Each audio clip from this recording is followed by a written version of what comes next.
Good evening, ladies and gentlemen. The mayor has called the meeting to order. Mayor Davey? Here.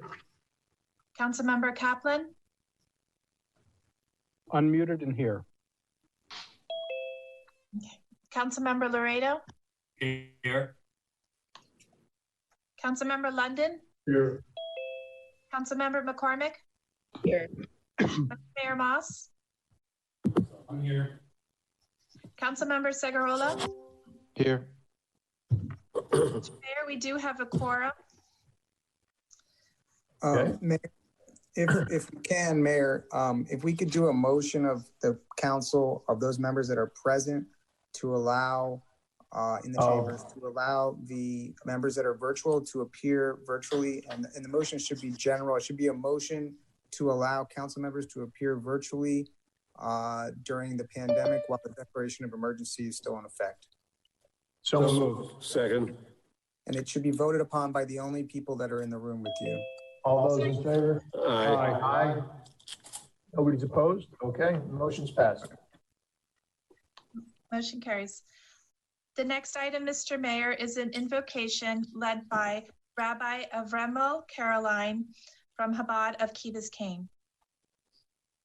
Thanks for coming, Rabbi. You said it right. Thank you.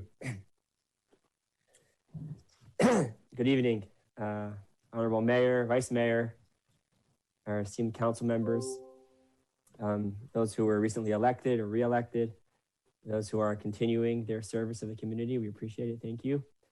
And thank you for the opportunity to participate in tonight's invocation. Today's meeting takes place on a special day in the Jewish calendar, mini holiday, which is called Rosh Chodesh. Rosh Chodesh means head of the month. It takes place on the first of each Jewish month. Today, it's the new month of Kislev. And the Jewish calendar actually follows the actual lunar cycle. So Rosh Chodesh is always immediately after the new moon, when the light of the new moon is once again visible. The meaning, the significance behind Rosh Chodesh is the celebration of new light, of new life, of new birth, of new opportunity. And what's interesting is that at the actual moment of the conjunction of the moon with the sun, then there's no light visible at all. It's entirely dark, but that's merely temporary, and it's always followed by a new moon with new light and new growth. The recent time period has in many ways been quite challenging for our community, as it has been for many communities in our country and around the world, a time that can be experienced as darkest. Yet we hope and we pray and we have trust and faith in God that it will be followed by new light with fresh energy and blessings. Please join me in prayer to God that our community be blessed with health, with prosperity, with joy. May we be blessed with unity, with mutual understanding and acceptance of one another. May we be blessed with the wisdom to understand the beauty of diversity of perspective. May we learn to embrace those with whom we disagree, viewing them not as a problem, but rather as a gift. And may our community be blessed that the group of individuals here this evening who were given what's possibly the greatest gift and responsibility. You are all entrusted by our community to serve as our leaders, as our representatives. May you each be granted the strength and wisdom to serve with humility, with courage, and lead us towards a better tomorrow together. And let us say amen. Amen. Thank you, Rabbi. Pleasure as always. The next item, Mr. Mayor, is the Pledge of Allegiance. Right. May we all please rise?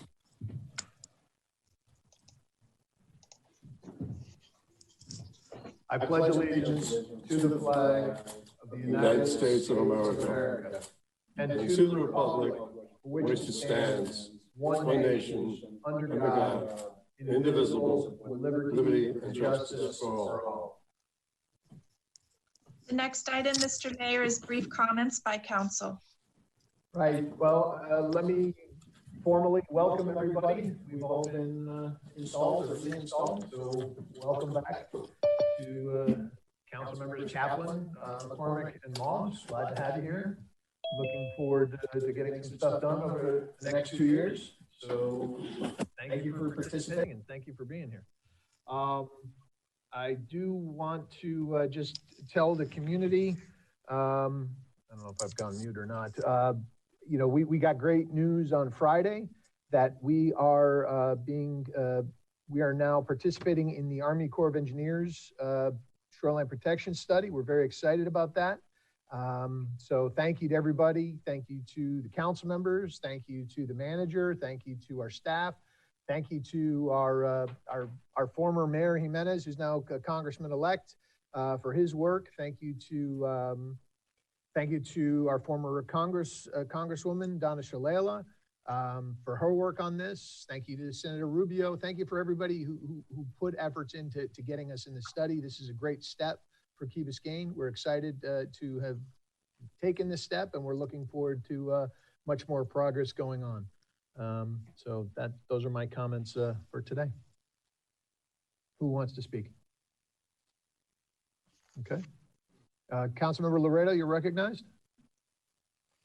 Thank you, Mayor. I just want to echo your welcome back to 3 people, I guess, my colleagues at Moss and McCormick, and Mayor Kaplan. I haven't served with him before, but he's back. So that's nice to have him. I want to reflect that also we made a big loss with the retirement of Petros, and we thank her for her service over the last 4 years, I guess, and I served with her 2 years. She set a very high standard. And to congratulate the 7 others who are not on this council, and there to remind all of us that there is no losers. The way this council was designed when it started is that nobody runs against anybody, and there are no losers. In fact, Key Biscayne is a big winner because I think the number of people who ran and the people who turned out is a great indication that people are engaging, which is always good. Second, I just wanted to echo what I tried to say on the 27th, the last meeting, about trying to get our act together towards more civility and to disagree agreeably, to return to the Key Biscayne nice.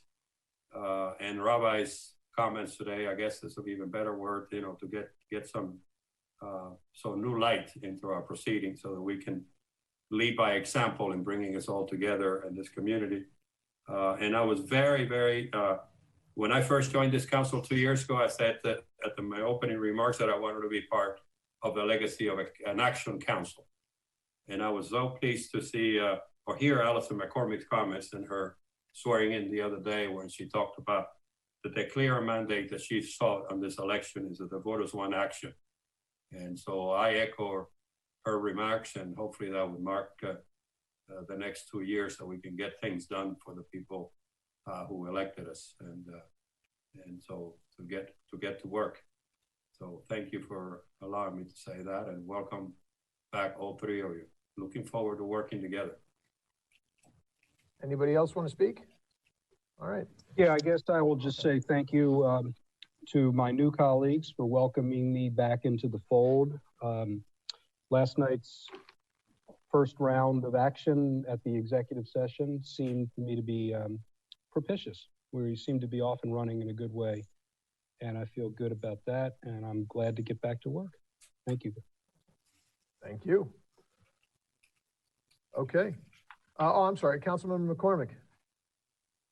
I also just wanted to say thank you for all the welcomes, and remind the community with Thanksgiving coming up next week that we are seeing increase in COVID cases, and the way that Key Biscayne was so amazing when this virus first came. And I think we had Chief Lang said that we crushed our curve at the beginning.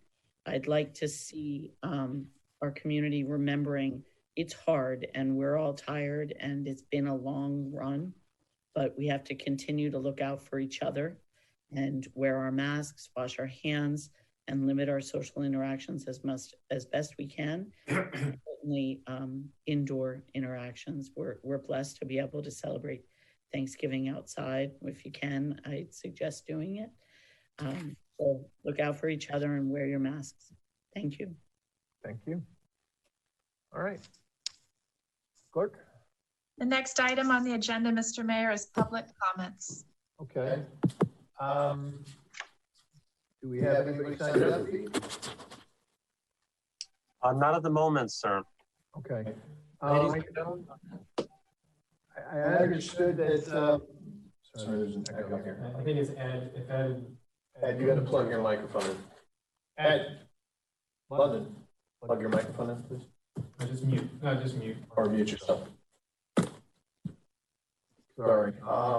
My understanding was the folks, the solid waste folks were going to speak. Are they not here? Madam Manager, are you aware? I'm not actually. I'm not aware if they're here. No. Okay. All right. Well, let's reserve, you know, I was thinking if they wanted to speak, we'd give them an opportunity. I believe right. one of them is. What's that? Oh, I believe one of them is Okay. Carlo Carlo? Piscinona. Okay, Pete, can you, is, He's muted. is he raising his hand? Should be able to unmute right now. Sorry, I'm here. Okay. Sir, how are you? What is going on? Sorry. Talking. Can you hear? It's because these are on here. There's some feedback on your end. Sir, please lower the volume on your speakers. Tell them. Can they unmute phone number 2312? Can you guys unmute phone 2312? Pete, can you do that? All right, you should be able to unmute by pressing *6. Okay, can you hear me now? Can you hear me now? Yeah, but we've got an echo there now. Yeah. And you state your name and address, the address. My name is Carlo Piccinona. My address is 12330 Southwest 2nd Street, Plantation, Florida, 33325. Thank you. Okay. Go ahead, sir. You have 3 minutes. I think you might have me confused with another hauler. I'm the recommended hauler. This is Great Waste. Okay. I'm just listening in. I didn't plan on speaking unless you guys have any questions. Okay. Well, why don't we, all right, then we'll hold off until we get to that issue, until we get to that resolution. All right? All right, sorry about that. Perfect. No problem. Thanks.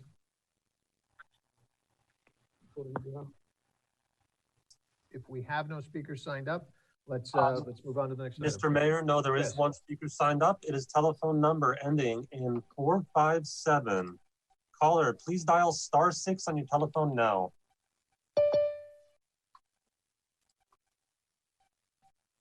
Caller, you were live. Good evening, everyone. Good evening, everyone. My name is John Casagrande with Coastal Waste and Recycling. Again, same as the mayor stated, we're here to offer our comments and presentation, and we will wait for the resolution to come up as the item on the agenda. All right. Okay, so both of you are going to present. What kind of time are you looking at? How much time, Mr. Casagrande? I don't think any more than 15 minutes. If that, maybe 10 minutes of presentation 10 minutes? and allow for questions. 10 Okay, minutes and allow for questions after. Fine. We'll do that at the resolution. Is everybody good with that? Okay. And your All right. address, sir? Oh, I'm sorry, 1840 Northwest 33rd Street, Pompano Beach, Florida. He's speaking on the resolution. He'll be speaking. He's one of the, there were two bidders on the project, as I understand it. We'll be hearing from them on the item. Okay. All right, let's go on. The next item, Mr. Mayor, is the agenda: approvals, deferrals, additions, deletions, substitutions, withdrawals. Okay. I would like to put on under mayor and council members as A1, 11A1, motion for reconsideration as to the Fernwood parking improvements. Do you need a motion? I think we're just gonna have a discussion on that, right, at this point, and then I can make the motion. Chad, is that proper, or how do we do that? Yeah, you're just adding it as a discussion. Correct. If there is a motion to reconsider, then and if it's passed, then we'll set the actual action We'll have to item have at the an next action item. council meeting. Correct, okay. And then, I also want to talk about solid waste fines. Who is that speaking? That's still me, sorry, the mayor. So that would be 2A2. You don't want to have that discussion when we talk about the solid waste. I guess we could. That's really more about hauling. It's not really about it's not about our regulation. No, but... the solid waste billing change. Oh, okay. If you want to talk about it then, that's fine. It seems like it'd be appropriate to talk fine. about it. Let's move it right into there. I just want to make sure we don't. Thank you. All right, then I withdraw my second item. Anybody else have items to add? Mike, I have something. Councilmember London is recognized. Ed, can you please mute? I'll mute. You go. How can I mute and speak? No, you speak. I'm off. Okay. I'd like to have a discussion on the rates they're now charging at the community center. And then the other thing would be a discussion on what's the term? Harbor Park. Okay. Anybody else have items? I may want to talk about why Ed London is wearing a coat and tie today. I think that we don't have time for that. That would take far too much of our evening. All right, everybody else, can we? I have one item, Mayor.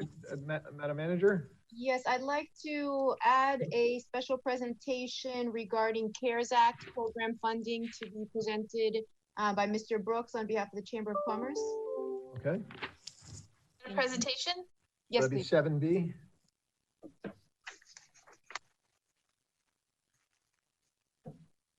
Okay. All right, if we're good, let's move this. All those in favor? In favor? Aye. Aye. Opposed? Opposed? Okay. Motion carries. Perfect. All right, so the first Next item is sorry, go ahead. the special presentation of a proclamation, Eugenio Santiago, former chief building official. All right, and let me just thank Gene formally here for all of his work. He's been with us since 1999.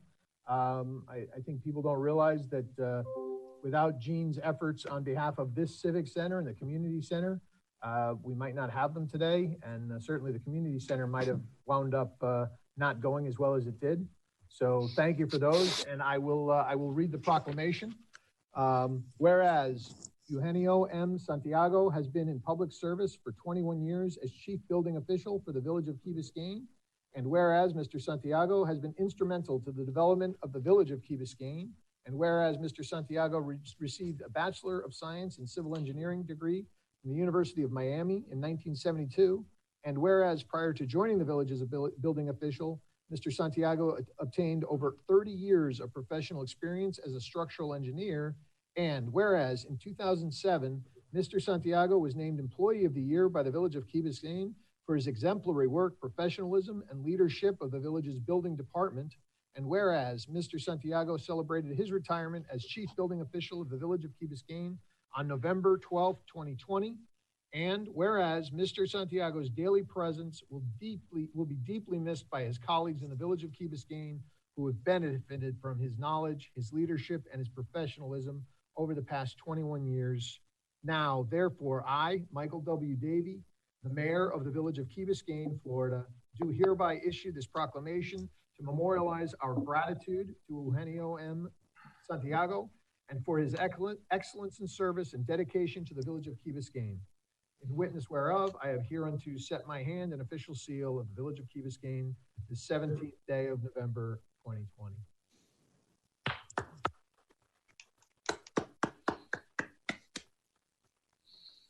Gene, would you like to say anything? You want to yell at Ed one more time? Come on, just for old time's sake. Call him out for something he's done.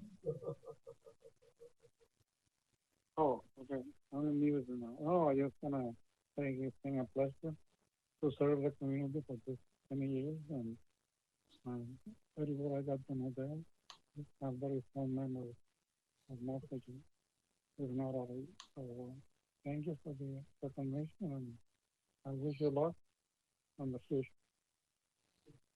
Thank you, sir. Thank you for everything. Very much appreciated. Next item, Madam Clerk. The next item, the CARES Act presentation with Robert. Yes, sir, Mr. Brooks. So I'll give a little bit of background. So there are some. So sorry, I heard some background noise there. So CARES Act is a funding source that the village has been pursuing for reimbursement of our own expenditures for COVID-19 response efforts. There was an opportunity for the village to pursue additional funding to help our business community, and I am thankful to the chamber, the work that we've done together, as well as Chad and Heidi from our law firm. They've been really instrumental, not just for the village, but for many cities throughout the county to be able to secure some funding. So we got word that the village has been approved for a $180,000 to be used to help our businesses with regard to their response efforts and their recovery from COVID-19. So over the past few days, I've worked closely with Tatiana and with Robert, with Bob, and with Chad to make sure that we can put a program together. We're a bit under a time crunch. The funding needs to be distributed by the end of the calendar year. So we wanted to take an opportunity tonight. I'm going to ask Mr. Brooks to present some of the parameters and the criteria that we've set up. Keep in mind, we are required to be compliant with the CARES Act in of itself. And with that, I will turn it over to Bob, and hopefully we can answer any questions that you have. So thank you, Mayor. Thank you. Sir? Myself? There we go. Thank you. Robert Brooks, the Key Biscayne Chamber of Commerce, 88 West McIntyre Street. I'm really pleased that we finally received some attention from the county in terms of our needs for small businesses on Key Biscayne. Money has been made available, as the manager just said, by Miami-Dade County through the CARES Act to support small businesses operating within the village of Key Biscayne. What's interesting about this is the county had $1 million extra available that they then went out to other communities, including us, but we had submitted in September a $250,000 proposal, which you're aware of and came to council. We thought that was dead in the water. We got notified that not only had we been approved for $138,000, but on second round, because of the participation by other municipalities, an additional $43,000 was offered to the village of Key Biscayne, bringing it to a total of $180,000, which is a very good amount to be able to help the businesses affected by COVID. The Chamber of Commerce was asked by village to develop and manage a plan to assist small businesses. We've developed, in conjunction with the village manager, the village attorney, and staff at the chamber, a grant application to address the additional costs and challenges faced by small businesses dealing with COVID-19 imposed restrictions. Now, we know what we've been through, and we know what may be coming, may be even worse. So businesses are looking down the pipe at some really serious losses going forward. I'm very proud to say that the businesses on Key Biscayne have been resilient, have been creative, have been just amazing in the way that they've approached the business, but it has changed their business model and has created additional expenses. I've been asked to serve as a liaison with local businesses and to process the applications for grants before submitting them to the village of Key Biscayne for approval and then onwards to the county. All Key Biscayne businesses, I want to emphasize, all Key Biscayne businesses will be eligible based on the criteria in the application. We're being asked to process the applications, but it isn't just for members. The grant in this funding would be up to a maximum of $5,000 per business. It's intended to cover expenses related to COVID-19 and associated with stay-at-home orders. as well as modifications, as you've seen throughout the village, to help spur revenue in the coming months. I want to also say that the amount of 5,000 was arrived at because there's an awful lot of funds that have already been distributed in the community through other programs, and the $5,000 amount is a significant amount that will be a good boost to businesses that have additional expenses that were not contemplated in their regular business. And it also makes the application process a little easier. The more you dilute that, the longer the time is to process, and then the longer the time is that we might not get to the deadlines. Businesses that apply will be asked to provide documentation before any grant can be awarded. And we're in contact with Chad and his team to make sure that we have the right disclosures and all the right documentation that we think we ought to be getting for this. Please note that all the documents submitted in the application are subject to record retention for a period of 5 years, and also they'll be maintained as public records. That's a disclosure that is in the application. Businesses must submit an application to be eligible. All applications will be reviewed by a subcommittee of the Chamber of Commerce, which will make distribution recommendations to the village and then on to Miami-Dade County. The county will reimburse the village for approved applications, which is why we're trying to make the process easy to apply and to document by narrowing the focus to those that are more specific COVID-related expenses. Please also note that these applications are electronic. They will all be registered, which means that the minute the application is completed on the system, it gives it a timestamp, and we know who came first, second, third, fourth, fifth.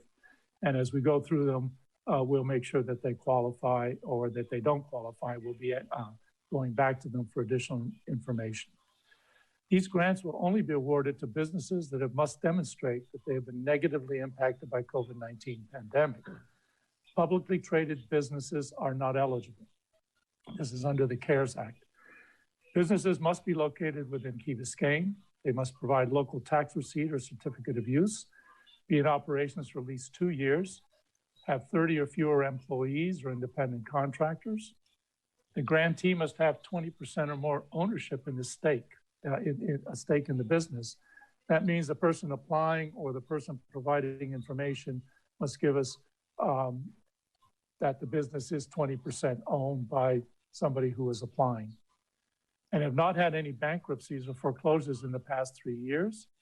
There's also a commitment to train and retrain the existing workforce, and businesses that have not received federal assistance will be given a higher priority. Considering this was asked to us by the Village of Key Biscayne on Friday, we're ready to launch this program as soon as tomorrow, once we get the legal hurdles completed. So if it's tomorrow or the next day, that is very fast. And also in dealing with the other cities and municipalities that are on this program, on this phase of the program, we are well ahead of the curve. The deadline for applications will be Friday, November 27th. And then thereafter will be, while we get applications, we'll be in touch with the businesses directly to make sure that if there's anything missing, that they have an opportunity to deliver. This is found money. This is really a gift in some ways. In all my years in Key Biscayne, we've always been the problem child, if you will, of the county. We're ignored, but in this round, they did us all right. Thank you. Thank you. I had a couple questions. I really do appreciate you all putting the effort in here. I'm very excited that this opportunity is available to some of our businesses.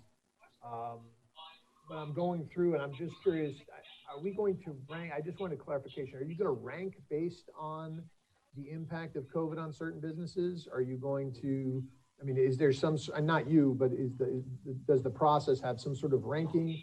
And is the bankruptcy foreclosure issue something that we are we're putting in as a requirement, or is that something that the CARES Act money requirement is? My concern is, like you, I think like everybody, I want to make sure this money gets to the right people, the people who need it most.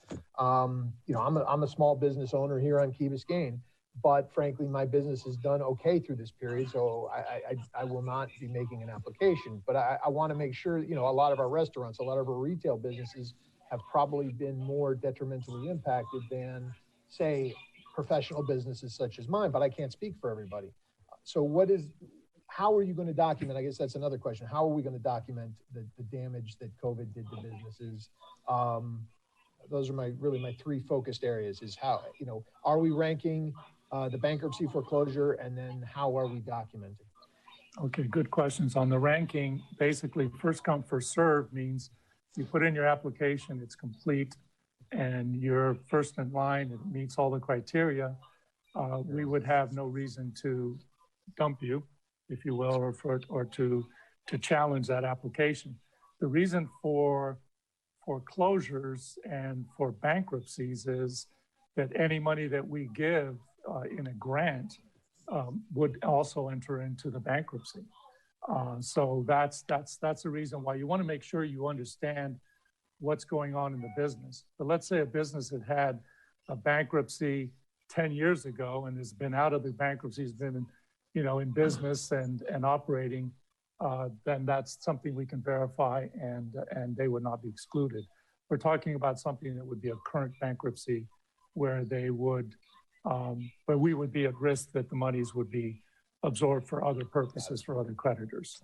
As far as how they would document this, we're talking to Chad about whether an affidavit with documents produced by the business. For example, a business that had to put plexiglass up in order to serve the public. Well, they would have a bill for that particular addition, which had nothing to do with their regular business, or maybe a business that now has to have masks for everybody, 2 shifts, gloves, etc., which they didn't have last year. They could provide that as well. Those are simple examples.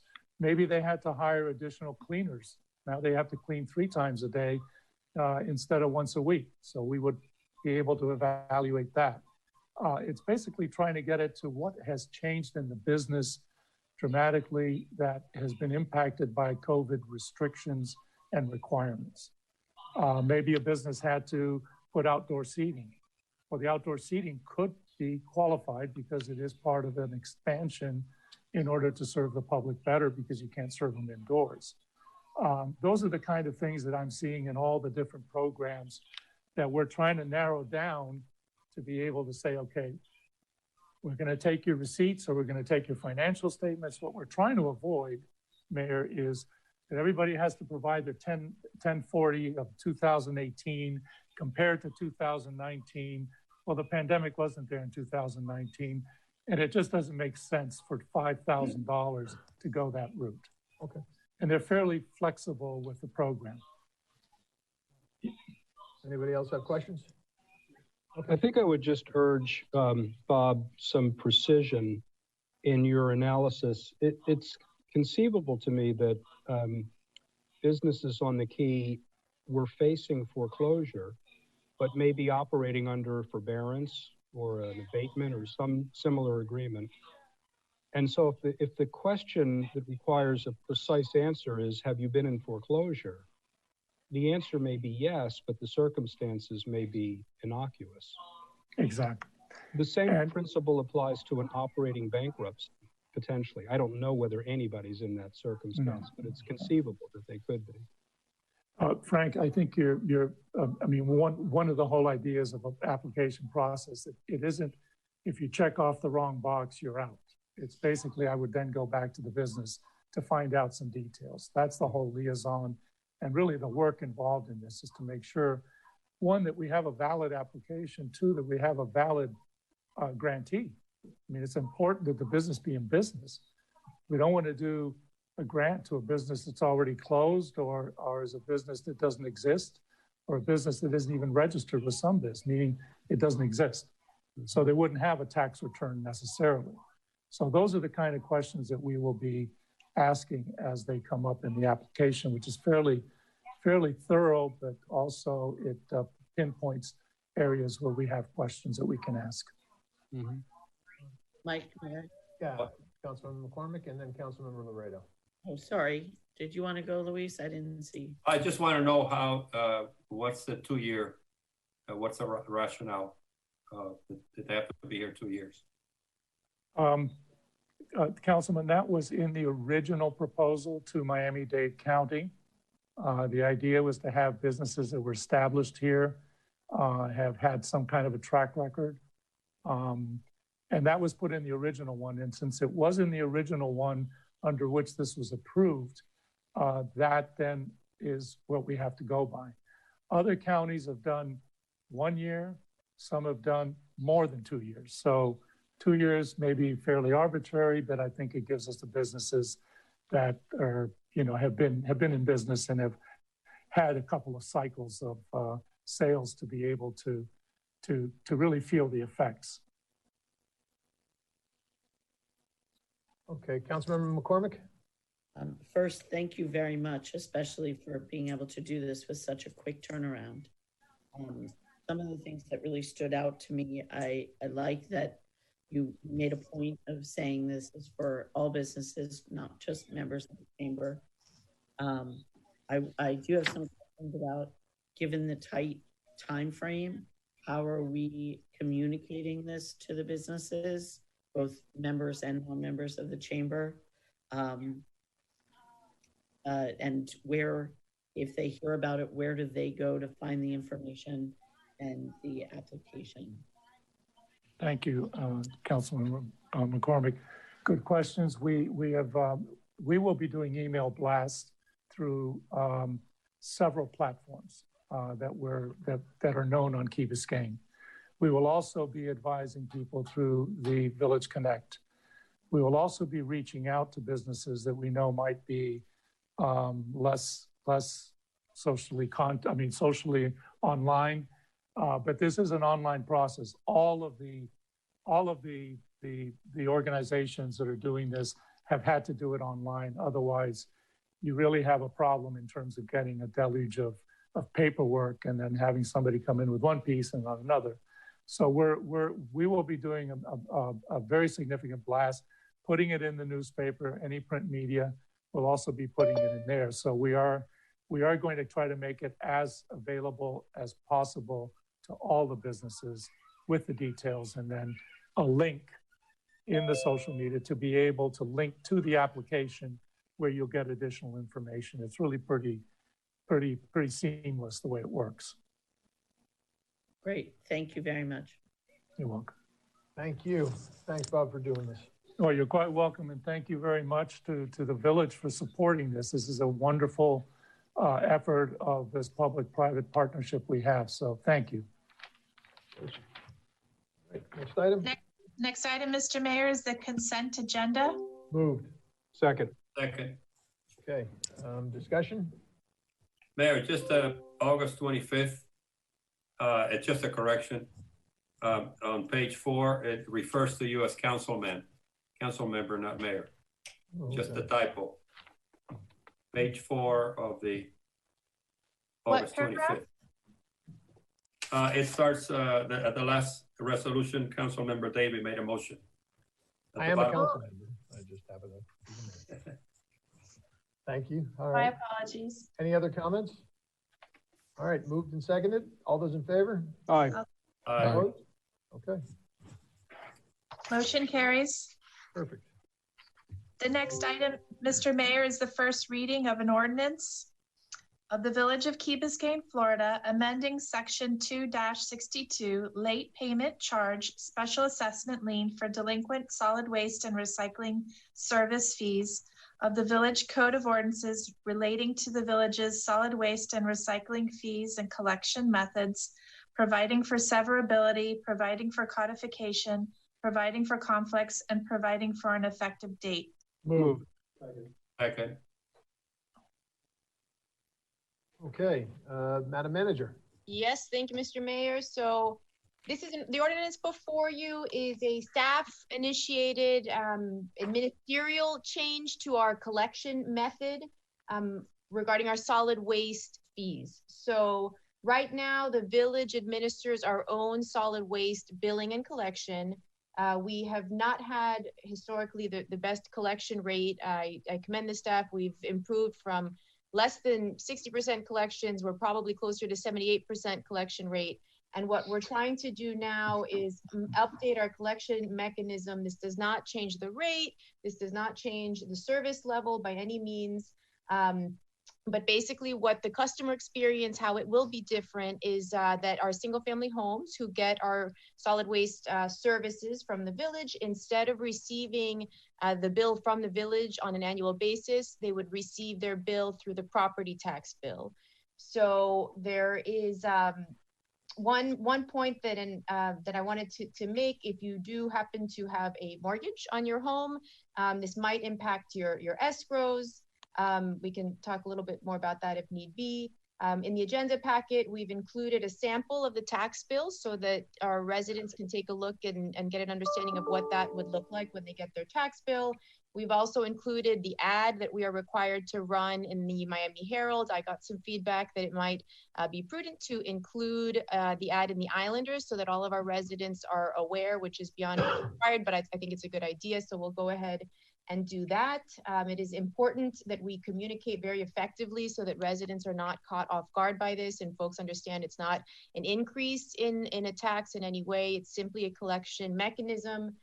The benefits to the village, it will help us with our budgeting. It will help us with our improving our collection rate. There is a tremendous cost savings, both for the opportunity cost of staff plus the actual cost of the service, as well as, simplifying and streamlining the process so there's less village resources to be used. So it's a more efficient collection mechanism. So hopefully the memorandum speaks for itself and we are available to answer any questions.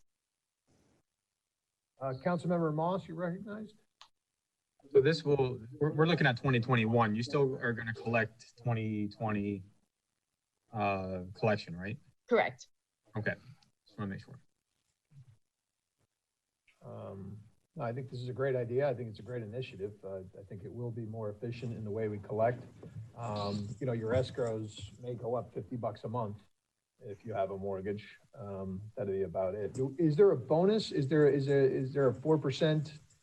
I guess not. It'll be just flat, right? It's just flat, right? It'll be flat. It'll be added to whatever it is. Okay. Remember that it's prepayable, so Right. you can opt not to escrow. You can prepay. Correct. Oh, that's right. Even if your mortgage requires an escrow. May I? Certainly, absolutely, Councilmember. Manager, I had some thoughts expressed earlier today about the way this was presented, the architecture of the ordinance and the heading. Was there any, I'm fine with this and we should do this. The substance is good. Yes, thank you for bringing that up. So Councilmember Kaplan had pointed out that there could be a little clarification in the ordinance. I spoke with the attorney and we came up with a solution that in the section 2-62, which is the title of the section, to start with the word collection, comma, late payment charge, and on we go. And we thought that would address your issue. That helps, yes. And I had one substantive suggestion, which is at item F like Frank, which is to empower the manager to exercise discretion, not only to deal with billing errors, but with the hardship cases that we know from our experience over time do come up, so as to create payment plan opportunities. That's something that the manager has historically been able to do. It seemed to me that this ordinance should allow that. Well, just so you know, and we could talk about that, this will go on the tax bill eventually. It is something that the manager can work out, but it would have to be worked out prior to the certification of the role and being put on the tax bill. But if that's something the council wants us to add, we can do that. I'm not sure I see why it would need to be added in the tax bill itself. It's just a collection of this. No. Added to the ordinance, what I was suggesting. Yeah, I think it should be added. That's what I was suggesting. Yeah. Councilmember, oh, sorry. Go ahead. Chad, one last question for me to you. In the solid waste portion of this, we have a 30-day delinquency period. In the stormwater version, we have a 60-day delinquency period. Is that just the way it is presently, and we're carrying that forward? Correct. Correct. Councilmember London? I'm not sure, Frank, did you mention the concern about a hardship for people? That was the concern that I just mentioned. Well, once you become or put it on the tax bill, there's a provision in the tax ordinance, or whatever you want to call it, of the county, that if your income is below a certain amount and the debt in your house is below, I think, 65%, then you don't have to pay taxes at all. They just accrue it, and they charge you, I think, the Fed rates plus 1%. Yeah. So that takes care of it much better than we could, because they don't pay their taxes. They don't have to pay their taxes or that. That just accrues. I'm aware of that provision. The problem that occurs to me, and it may not be a problem, but it conceivably could be, is that people that live here won't qualify for that. They will be essentially too wealthy to qualify for that. Okay. I don't know. I mean, if they're, so your hardships, if you could give me an example, like Frank, of a hardship that you could think of that somebody's coming in. I can think of examples that we've actually experienced. Yeah, that's what if you can give me one of those. There were cases in our time together when, first of all, the proposition of being sticker shocked after the solid waste bill is already delinquent occurs. Andre would probably be able to cite to, the frequency of this, but it happens. And then when it arises, we've had experiences with people that are incapable of satisfying the entire bill all at once. And so the manager has, in those cases, worked out an installment plan. I guess this is sort of intended to obviate the need for that, because they're going to be current more, there isn't going to be a sticker shock because it'll be included in their property bills. But if there's some mechanism that we can work out, I mean, certainly. Go ahead, Ed. Does the arrears? Sorry, Councilmember McCormick first.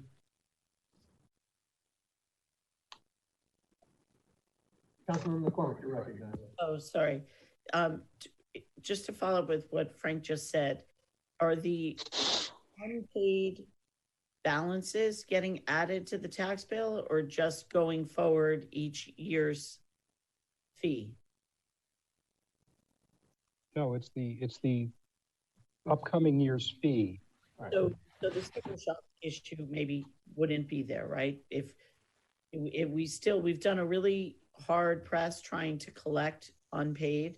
There are still some out there, but they're not going to suddenly get lopped on top of the tax bill. The sticker shock conceivably arises in the case where someone doesn't either have a mortgage or a mortgage requirement for escrow. I see. Okay, I understand that. Can I jump into, were you finished, Frank? I'm finished. Okay. So my concerns with this that I shared with the manager, and I just want what you guys think. I think it's a great idea. I like the idea of freeing up staff time and at the same time increasing our rate of collection. I shared with the manager my concern about making sure that we went above and beyond in trying to communicate this to residents so that people aren't caught off guard. It's been my experience that as many ways, when you think you've reached everyone, you still haven't done enough. So the more ways that we can just sort of get this change out there so that people aren't surprised by it. And the other unforeseen consequence that I saw was thinking of the village as really having a lot of investment properties. And we heard we have 30% of our properties homesteaded or something to that effect. Just when people, actually this is maybe not solid waste, but on the next one with stormwater, I know a lot of times like tenants will pay the water bill, and all of a sudden now if it's coming on the tax bill, you have a shift there. So if perhaps we make sure that we reach out to real estate community to get that information out there. Those were my thoughts. Anybody else? Okay, let's take a vote. Do you So, have to, just to be have a clear, public hearing? no, you don't need to. We don't need it on the first, but. Yeah, it's not legally required, but it's up to the council if you want to have a public hearing. Let's open it up. Is anybody here to speak on this item? Pete, do you have anybody signed up who's got their hand raised? Anybody'd like to speak? No, sir. Not at the moment, sir. Give them a moment. This is an awkward. Oh. Anybody raise their hands in the waiting room, or everybody's on, I guess? All right, let's call the question on this one. So Mayor, to be clear, the will of the council will be also to include in this, to just tweak the title to include collection. So it makes it a little more clear in the Give me a title. motion. I'll make I'm okay. I just wanted to make sure Okay. that was That's fine. consensus. Absolutely. Are we good with that? Is everybody okay with that change to 2.62? Yeah, that helps. Word collection? All right. Okay. All right. Call the vote? Councilmember McCormick, Yes. Vice Mayor Moss, Yes. Councilmember Segurola, Yes. Mayor Davey, Yes. Councilmember Kaplan, Yes. Councilmember Laredo, Yes. Councilmember London. Yes. Motion carries. The ordinance is approved on first reading. Next item is an ordinance of the Village of Key Biscayne, Florida, amending section 29-5, collection of stormwater utility fee liens of the Village Code of Ordinances relating to the village's stormwater utility and collection methods, providing for severability, providing for codification, providing for conflicts, and providing for an effective date. Move. Second. Thank you. Madam Manager. Yes, Mr. Mayor, thank you. So in addition to all of the benefits explained previously with the solid waste uniform tax collection method, they all apply here. Couple nuances that I will share and reiterate importantly for everybody to know. Again, this is not a change in the rate. This is not a change in the scope of services. This is a change to the collection mechanism for your for your stormwater utility fee. The village currently processes our stormwater utility fee through the county's water and sewer department. So with regard to the customer experience in condominiums, currently the condo associations are receiving the bill monthly through water and sewer. Once this takes effect, again, in the next fiscal year, the owner will be billed via the tax bill annually, once a year on your tax bill. For single family homes, currently the billing is coming quarterly through the water and sewer department, and single family home owners will receive the bill once a year on your tax bill. Again, I think the communications and the awareness campaign is absolutely paramount to the success of this, and we are happy to answer any questions. Questions? I think Councilmember McCormick or Councilmember London, you recognize? The one, my one? Thank you. There's another advantage. There's another advantage to this, and that is, since we borrow money, we issue bonds, this becomes more attractive to anybody who lends us money, knowing that there's no problem with collection, that becomes 100% all the time, because whatever is not collected by the tax collector with the tax bill, if the tax bills are sold, but we would get our money. So we'll collect 100% at all times, which makes us a much better credit for anybody who wants to buy our debt. Thank you. Okay, who's next? Councilmember McCormick, did you want to speak to this? Okay. I would suggest that because, if we're going to approve this, and I'm in favor of approving it, I think this is going to have us re-examining our rate in terms of how we apply it to the condos versus the homes. So I think that, it gives us a year now to get that all straightened out so that we're clear by the end of 21, so we can move forward with, if we're going to revisit that, well, we are going to revisit it. If we're going to make any changes, we want to have them in place before the bills go out next year. So with that said, Point of clarification also, Mayor, that would be ideal. In the event the council makes a decision sooner or later, the bill would be prorated. Right. So it would true up at some point. But it does give you a target timeline. Absolutely. Exactly one question for Chad.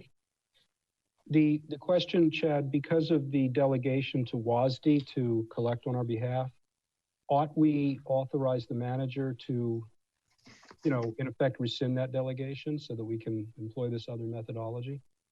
So I'm not sure if we actually have an agreement with them per se, but if so, we should notify them, yes.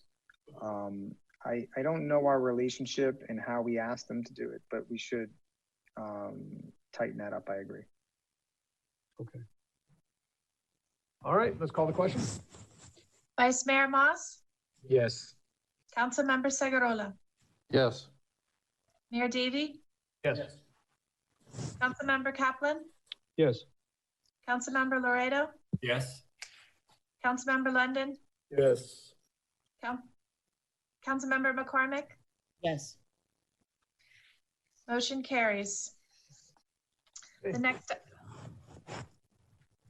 The next item, Mr. Mayor, is the second reading of an ordinance of the Village of Key Biscayne, Florida, authorizing the issuance of not exceeding $11,300,000 of capital improvement revenue refunding bonds of the Village of Key Biscayne, Florida, for the purpose of refunding several series of outstanding bonds in order to achieve debt service savings, providing for a supplemental resolution, setting forth the details of said bonds, authorizing the village manager to negotiate with banks for purchase of the bonds, and providing for an effective date. Move. Second. Thank you. Madam Manager. Thank you, Mr. Mayor. So what we are doing here is refinancing existing debt. I will clarify in case anyone, in case there's any confusion, this has nothing to do with the general obligation bond. This is totally independent.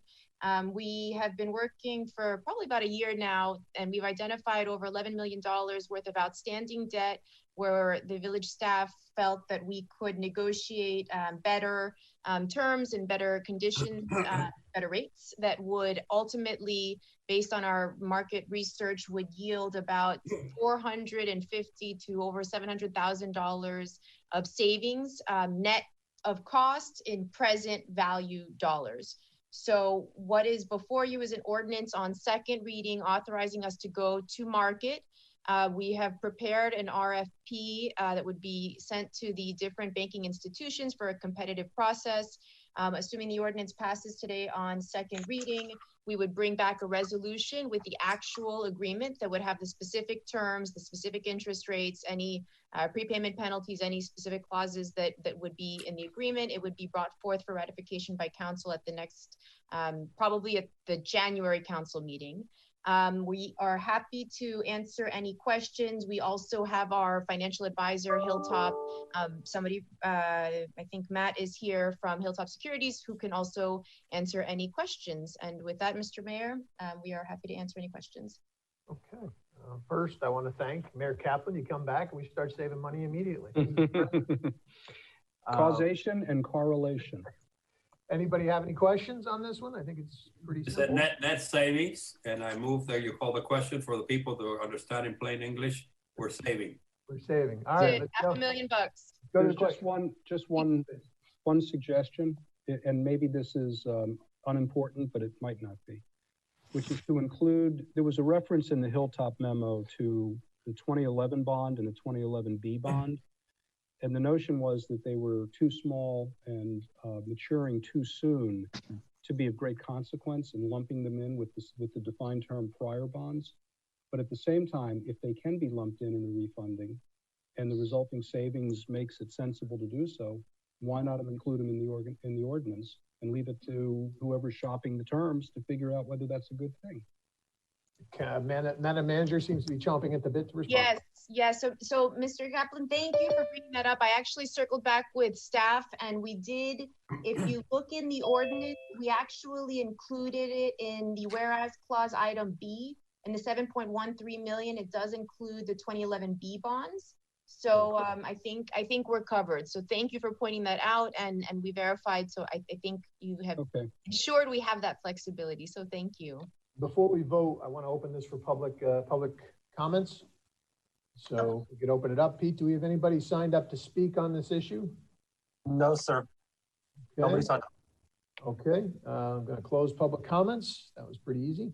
Let's call the roll. Councilmember Segurola. Yes. Mayor Davey. Yes.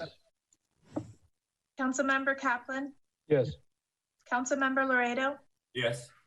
Councilmember London. Yes. Councilmember McCormick. Yes. Vice Mayor Moss. Yes. The ordinance is approved on second reading. Thank you all for putting that together. Is there anything this council doesn't do unanimously? All right, now you've done it, Corinne.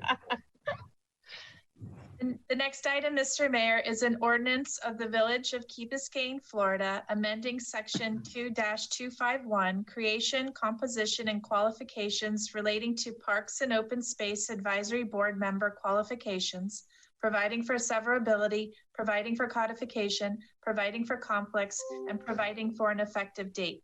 Move. Second? I'll second it. Brett Moved it, I seconded it. Okay, thank you. And then Councilmember London, you're recognized. Thank you. We're crossing out the members of the board are not required to be residents of the village. Before they were. And when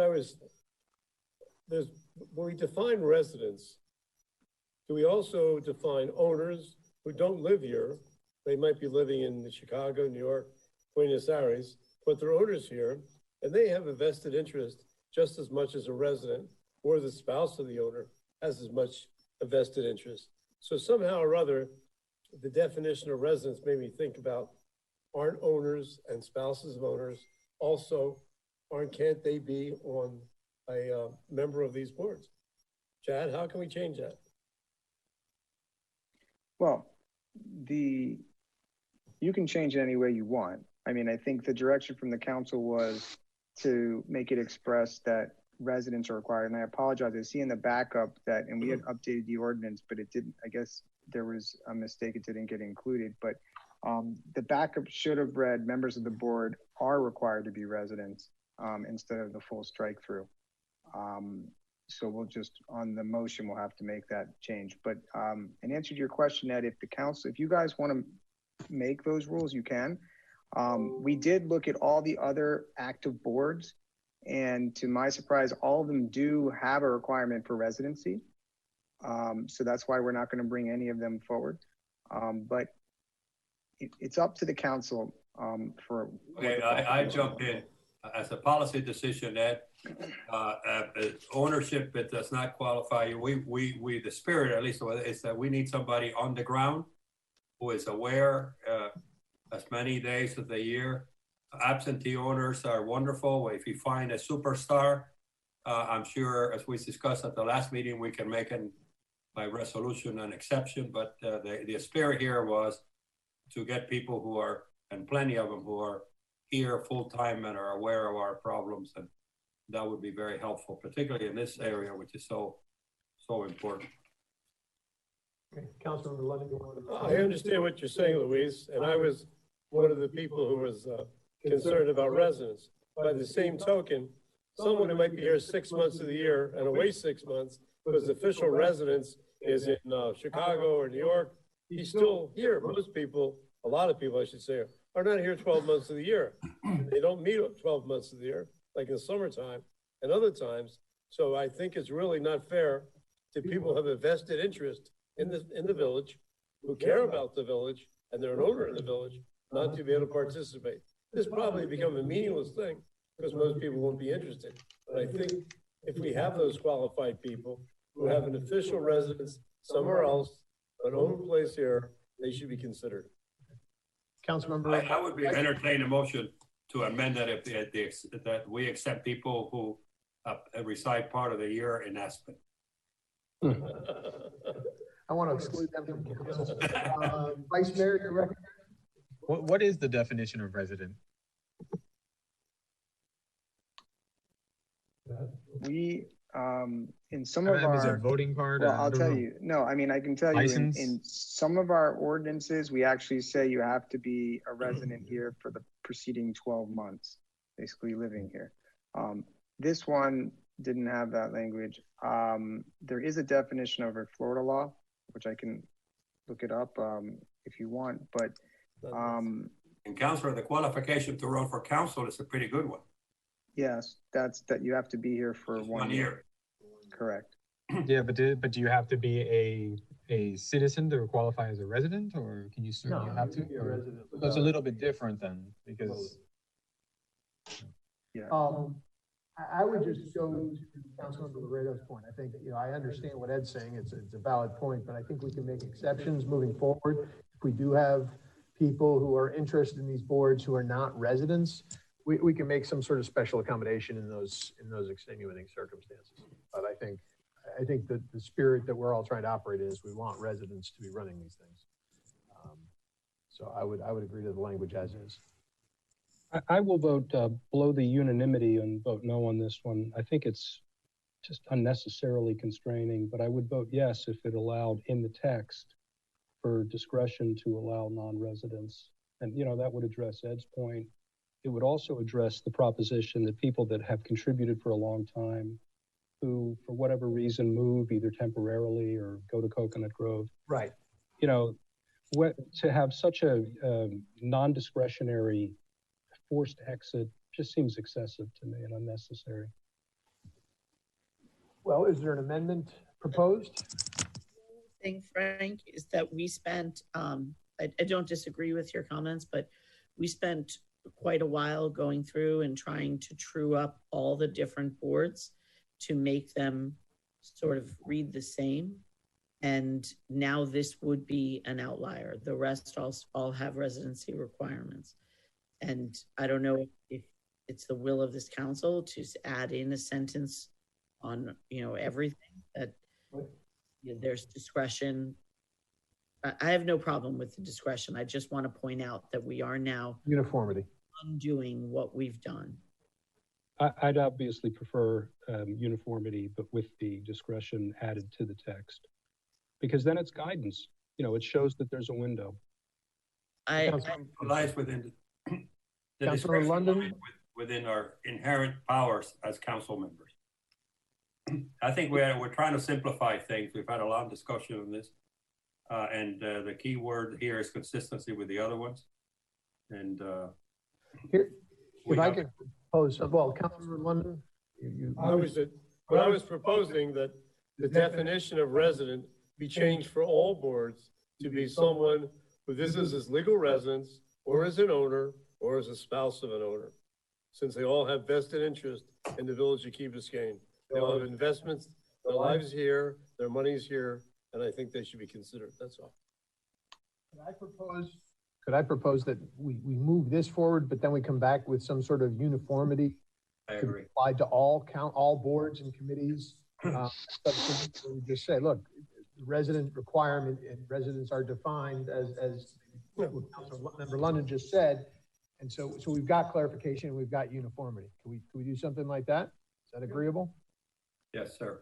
All right, because I think we all have the same intent. So let's make it happen.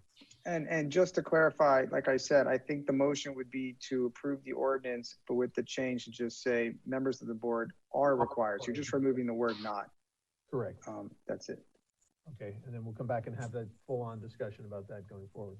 All right, any more discussion? Are we voting on the motion? Right. Are you all voting on the motion?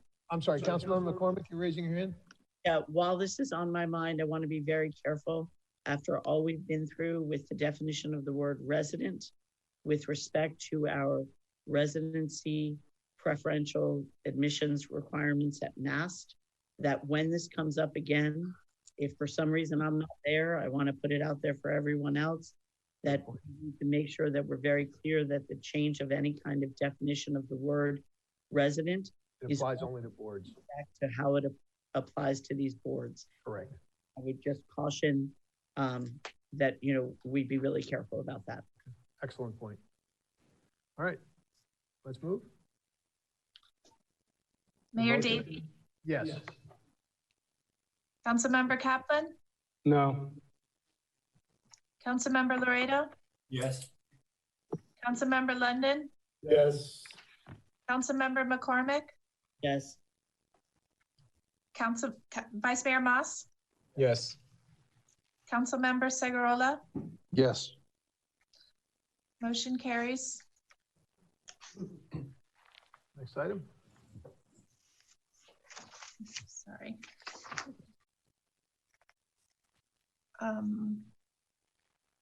Resolutions. A. Yes. The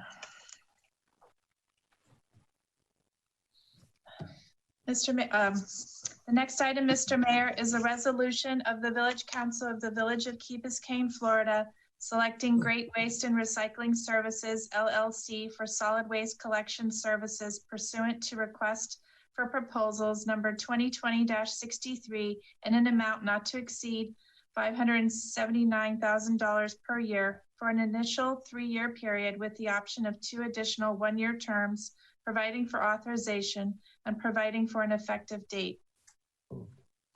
Move. Second. Okay, we do have both, as I understand it, we have both bidders here today to give presentations. Mr. Piquinona is here and Mr. Casagrande. I think he's here still as well. Why don't we, if the council will indulge, I thought they could both present and explain their positions. And because I in going through the proposal as it was, I had some questions and, thought they could both present to us and we could make a final decision. Is everybody agreeable to that? Mayor? Yes. I'm sorry to interrupt, but something that I don't think you actually called for a public hearing on that last ordinance. Yeah, I did. Did you? I just want to make sure. Madam Clerk, didn't I call for a special? I thought I did on the advisory. The attorney didn't hear it. You did. Yeah, I thought so. And nobody. Okay. I just Madam Clerk, did you hear me say that? If you didn't, then let's be clear and I'll go back and I'll call for one. I didn't. Okay, then fair enough. I thought I had, but if neither one of you, I'm going to rely on my clerk and my attorney to keep me out of trouble.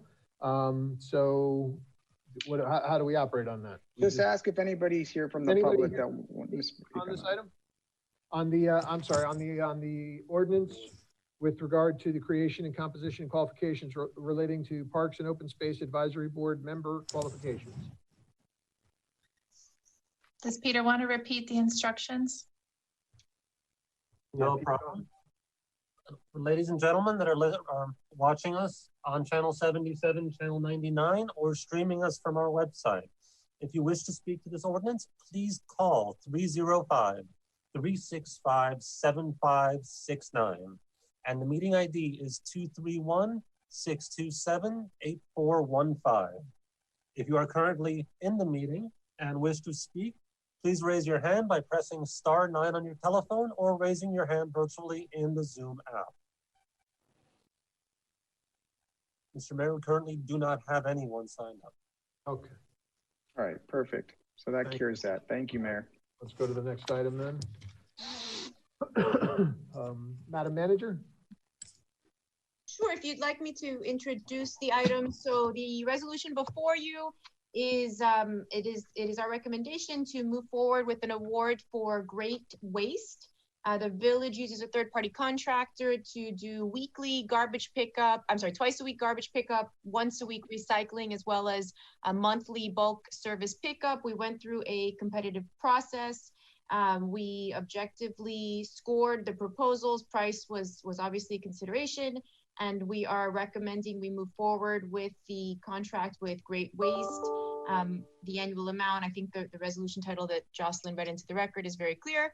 I think the main policy issue here, based on the discussions I've had with council members, I think to curbside or not to curbside is sort of the way it was discussed. So staff's recommendation, based on the input we got from a survey and that we got from some of the community that we were able to engage with, we felt that about the survey results that we did yielded about 50-50, folks wanting curbside versus side yard. We did a follow-up question that said, to what extent do you need the side yard service? And about 10% of the respondents wanted that.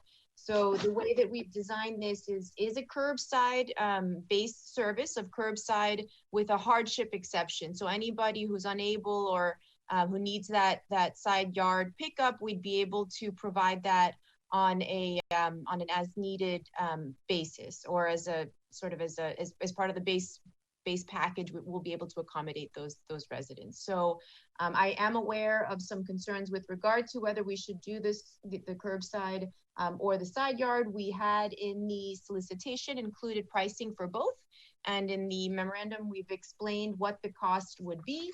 And we've included the survey results. The agreement is in there as well. As the mayor had alluded to, both the recommended vendor plus the other competing vendor are here on the Zoom session with us, and staff is happy to answer any questions for you. Okay, why don't we have them speak now? Mayor, I just want to say, if we do that, can we keep a time limit on that so we don't? Yeah, no, absolutely. I think very long. What's agreeable? Like 5-10 minutes each? I think it is. What's everybody? Go somewhere in the middle. Let's go 7 minutes. 7 minutes? Okay, everybody's got 7 minutes to present, and then we'll move to question and answer. Okay, who's going to be first?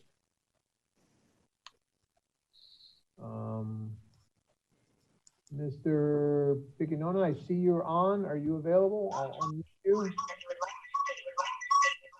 Oh, somebody's got their hand up. Is that you, or is that's, I'll mute that one and you go back to the other one because you had that 312. Okay, Pete, can we unmute? Yeah, there you go. Perfect. This is Carlo Piccinona with Great Waste and Recycling. Yes, sir. 7 minutes. So I wasn't prepared to do a presentation today, but I'm here and available to any questions any of you might have on our proposal. Okay. So do we want to hear from the other company and then go into questions and answers? How do we want to do this? I'm looking for input from my council members. Have we heard from neither one? Nobody presented to us. This is okay. That's why I thought, because normally we've had presentations. Well, then if we haven't heard, we should hear. Right. That's kind of why when it came up, I thought that was the right way to go. Is Mr. Casagrande from Coastal available?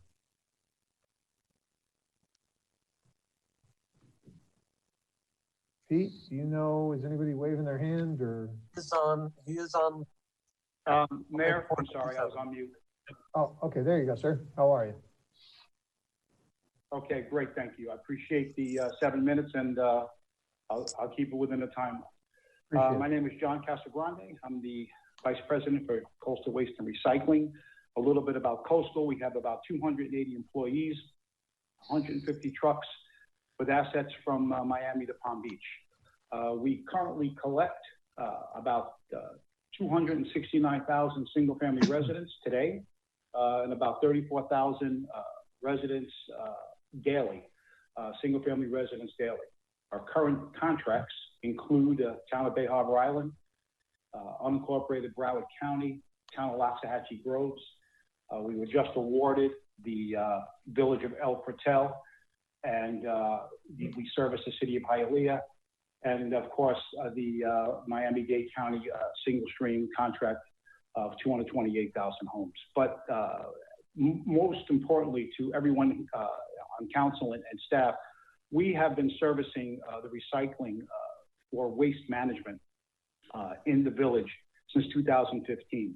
The recycling route north of McIntyre is serviced by Coastal, which gives us the ability and the understanding of how the village works, traffic patterns, and other items. So our drivers are familiar with the area. The learning curve would be seamless. Tomorrow we can have somebody training for the southern part of McIntyre, but the northern part of McIntyre, the same driver who is doing the recycling would be doing the garbage itself. So just training one driver to do with the southern part of McIntyre would be our only obstacle. About Coastal is that we are keeping everything the same. North of McIntyre stays Tuesday and Friday for garbage. Monday and South stays Monday and Thursday. Wednesday is recycling, and the bulk it will remain the second week with the same subcontractor doing it today.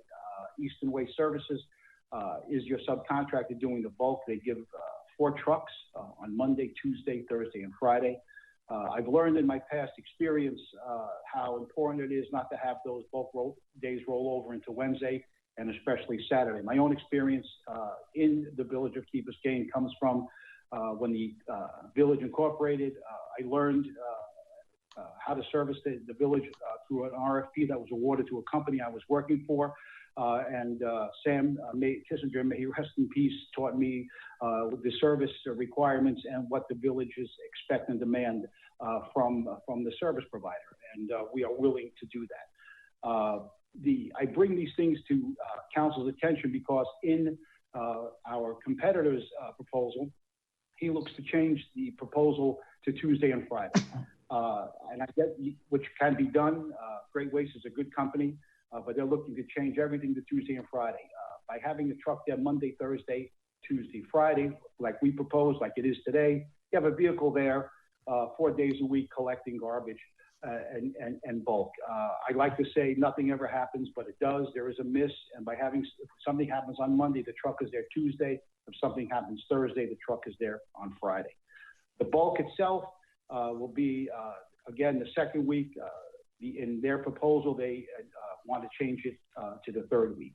I guess the only thing that the village would see on their maps that they have online, the service maps, the only thing that would change would be the logo on the map from Waste Management to Coastal Waste and Recycling. And why that's important is that this contract starts in 13 days. The starting date is December 1st. And I don't know how you could muster up the change, notify residents of the changes in that short period of time. I understand that there's a price difference. I get it. Again, reviewing the competitors' pricing, and it was cheaper, and that's why they were ranked higher. I have to say that if you look at the scoring, our technical proposal scores were higher, but the Great Waste beat us on price. One of the main reasons why they beat us on price is because in their operational plan, they plan on disposing of the solid waste and the yard waste in Broward County. The Broward County rates are cheaper than Miami-Dade County. However, from the village to Broward County to Hallandale Beach is about 25 to 30 miles, and you're at the mercy of I-95. If you have to go dump a load and come back, it's going to delay the service. Our proposal is using Miami-Dade County facilities, again, which are about $20 to $25 a ton more, but they're located within 10 miles of the village, and we can go dump our load and come back and respond quickly to it. And I think the other part, perhaps, is a little inexperience. I was looking again at their proposal in the agenda items, and if you look at the question set number 2, client references, although great references, none of those references are residential. They're all commercial accounts. Great Waste currently doesn't service any residential accounts today. I know their owners and their employees have serviced residential in the past, but you've got to go back to 2004 to get that experience. But that's probably why I think that they're looking at it, and I'm using exact times. I know what it takes to service the account and service the village. The timelines and the traffic coming on and off the island is, again, I don't have to explain it to you. But that's Coastal can start tomorrow. We're going to get brand new equipment, a brand new side loader to service the account. And we believe that although our price is a little bit more money, we'd love to have an opportunity to sit and negotiate through that and give the village the service they deserve. And that's it. Thank you. I guess, how do y'all want to handle it? Do you want to ask him the questions about their proposal or what he's talking about? Or I have two questions right here. I don't have, Mr. Casagrande, I don't have your numbers in front of you. What was your curbside only and what was your side yard proposed numbers?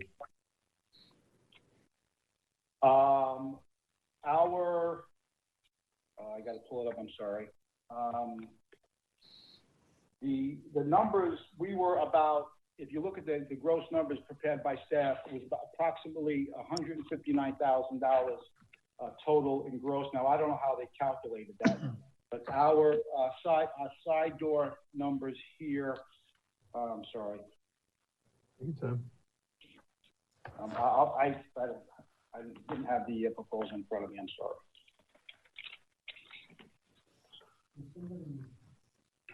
Let me get to it. Mayor Kaplan. I'm sorry it's taking this long. Could somebody in the village staff direct us to where it is in the binder? Maybe right. Yeah, manager, do you have access? Can you tell us what those numbers were? Sure. So the question was, what was Coastal's bid for curbside? Curbside only, and then side yard included. So what I have for Coastal curbside, annual amount, curbside Coastal 917,000, Coastal side yard 1.063 million, Great Waste curbside 578,000, Great Waste side yard 846,000. So I'm sorry, curbside only for the first one? Coastal curbside 917. And Coastal side, yeah. No, and I guess my question was, I mean, this is a large difference, but also I guess my one concern is obviously service.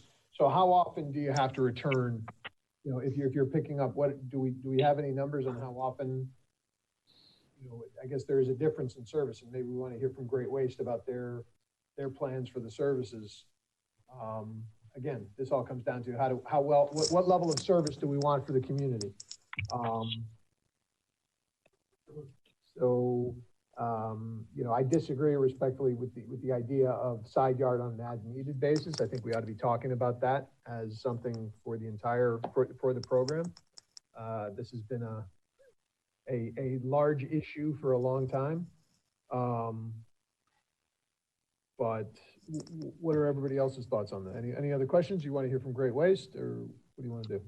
I think your question, the thrust of your question is really if Great Waste has to dump in Hallandale Beach and then return to the key to complete a cycle, that's how are we going? Yeah, how is the service going to be impacted?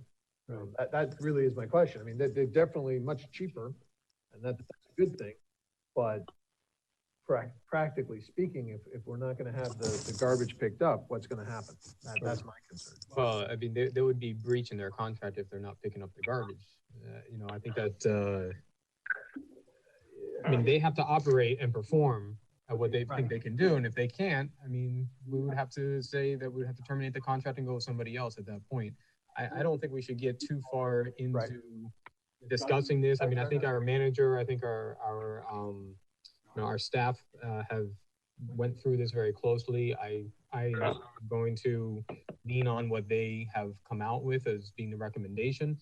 I think really the big question is whether we want side yard or we want curbside. And I think that's maybe what we should, I think, more focus on at this point. I think I have some questions just with respect to the days for bulk. The Great Waste. What was the schedule? I looked for it, but I didn't find it. What days would Great Waste be picking up their bulk trash? So if I may through the mayor, just thank you, sir. Couple points of clarification, and I don't know either, you know, gentlemen personally. Thank you both for being here and for competing for the business. I just wanted to make a few points based on the presentation that was given. First, regarding the days and the frequency that we pick up, that's something that the village would establish for purposes of a proposal that for RFP purposes, the vendors presented a game plan. But once we negotiate and execute the agreement, based on any feedback we get from council, we establish the days and the frequency. So we're not bound by what's in their proposal. The second point I would make regarding. I'm sorry, Madam Manager, let me speak to that. Let me just ask the question about that. What impact does that have on the contract price then? So the frequencies are, the way that the proposals are provided, we get pricing for frequency. So if it happens, so if you want a Monday, Wednesday, Friday, or a Tuesday, Thursday, it's a unit price per the frequency. So if you wanted to change your frequency, that would drive your cost.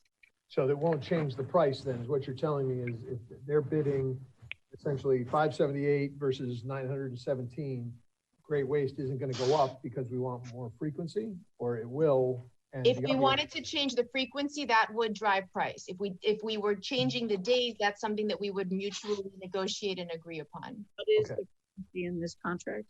So the frequency that we have as proposed is the same as the current frequency. Once a week recycle, twice a week garbage, once a month bulky waste. Okay. And they give us a price based on each time they do it. I think I saw 104 right price per time. So if we increase right. So that's how you can compare apples to No, I apples. just want to make sure that that's apples to apples. Okay. Right. And then the last, so yeah, I think that those are the main points that I wanted to make. And also regarding the 13-day transition period, the village has bridged the gap. We did an extension with our current provider, so there will be no disruption in service. Does anybody think it's worth considering 1 day a week pickup for trash? 1 day a week for recycling? I think Carl Gables picks up 1 day a week.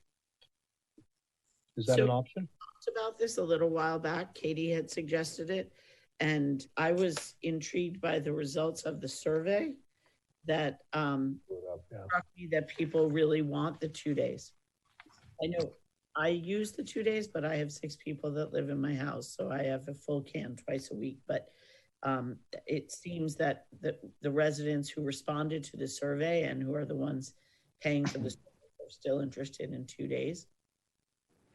That is clear from the survey results. The question, I suppose, for me is whether that's really a necessary answer or just a default answer. I think what Councilmember McCormick said is that maybe everybody has 2 cans and you get picked up once a week instead of having 1 can 2 times a week. I mean, there could be different ways of looking at it. Mayor? Yeah, Councilmember Loretta. I echo almost verbatim what Councilmember Moss said earlier. And that add a little addendum to it only because, I've been preaching this. I hate to start down the slippery slope of micromanaging. And that there may be times when we need to do that, but I have to trust the process is clean and open.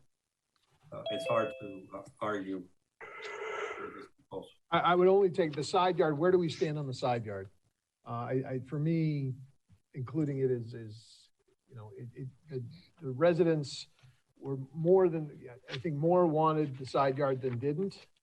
And I understand Mayor Kaplan's point that what is the, is it a default? Oh yeah, I want the side yard or I want the curbside, but if enough people want the side yard, I think we leave it as an option. Yeah, I thought about this too, because I'm a person that takes my can to the curb, but there are some times I forget, and it's nice to have that they come and grab it for you. But if 50% of the people say they like the curbside, I think that we're probably going to hear more complaints if we don't give the curbside than if the people's, I'm going to say side yard, curbside, side yard. You're probably going to get more complaints for the people who are used to that or need it for some reason, than the people who don't really care if it's curbside or not. So, I agree with you. I think maybe keeping it might be better. I vote for keeping it. I'm sorry? I would like to keep it. Anybody else? Well, there's 2 other observations that occur to me on the side yard. One is, and I've always been ambivalent about this, we ought to have enough self-discipline to take it up, pick it back up, but we don't. So one of the frequent complaints is that lots of people leave their bins out all the time. And they just don't have either the self-discipline or the self-awareness to do otherwise. The other is, Let me interrupt because I did not bring it on the other one. I do want to come back with some fines. I think we have to start getting a little more tough love in this community on people who are leaving their stuff out on the curb. The other thing that I've noticed that happens recurringly, not always, is the variability on the pickup time.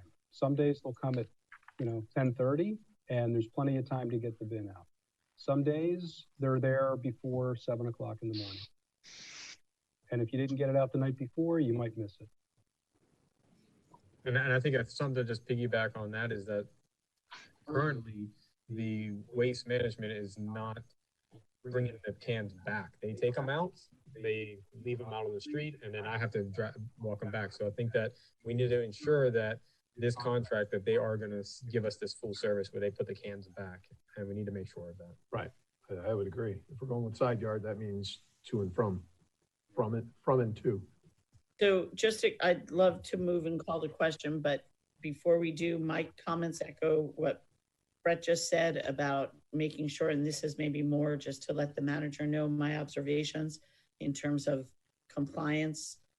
Yes, making sure that both come and go. I have very consistent trash gets taken out, usually gets put away.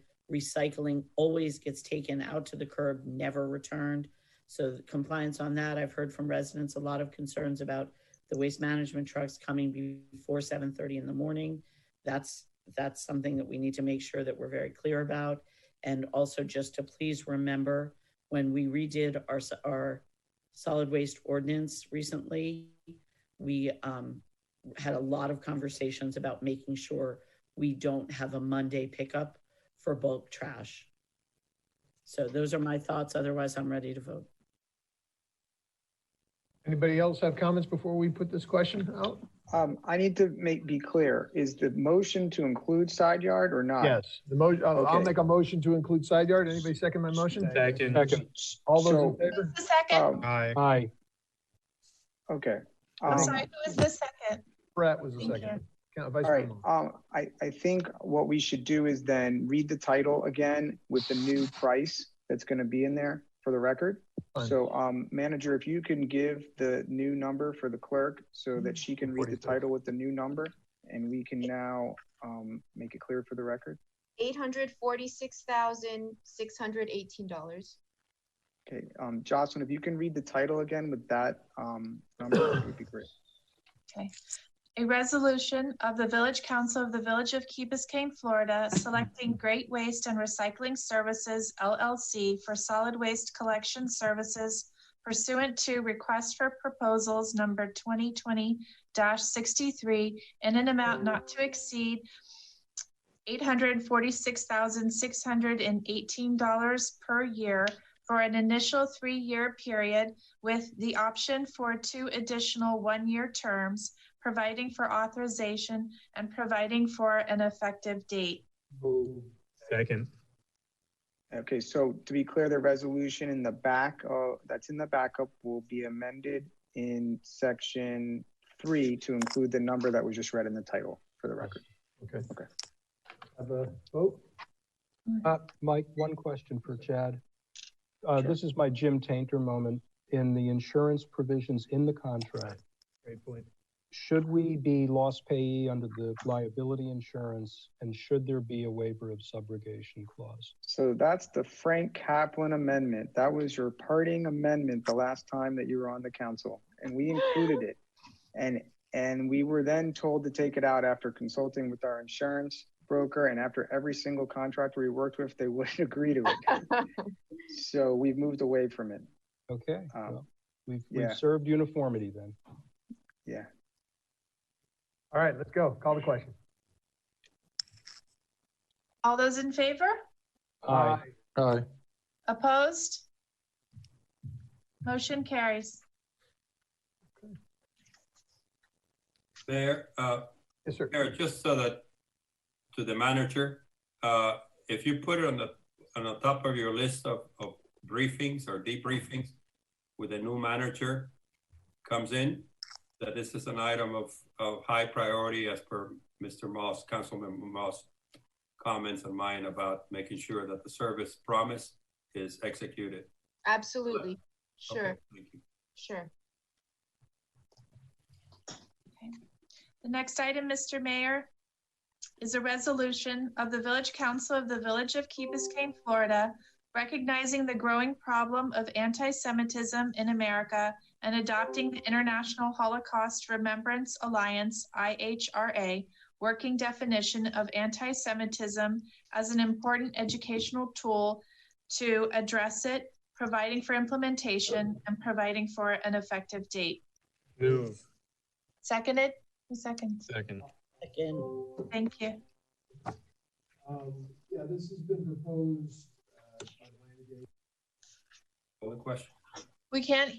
Sorry, this has been proposed as a resolution, the Miami-Dade County League of Cities. I think it's, you know, unfortunately, we still live in times where anti-Semitism is a problem, and seems to have had an increase over the past few years. And so I thought it was important that we bring this forward to show our unanimity and our standing with all people against anti-Semitism in all, you know, forms of racism and bigotry.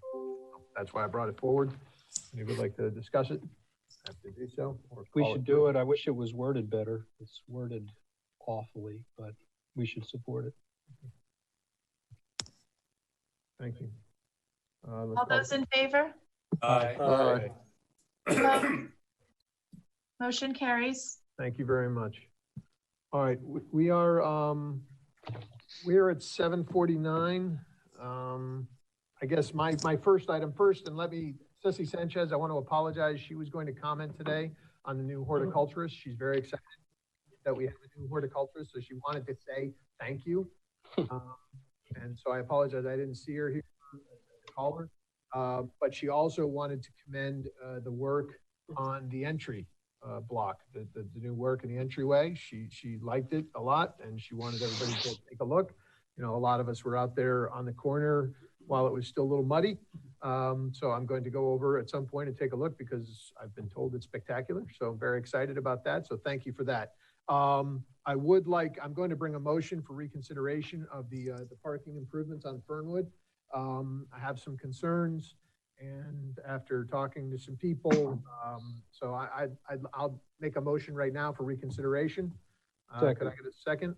Second, Kaplan. Thank you. Okay, and let's take a vote, and we'll bring it back at the next meeting. If anybody, okay. I can't vote on that, right? You can't. Why not? No, you can vote.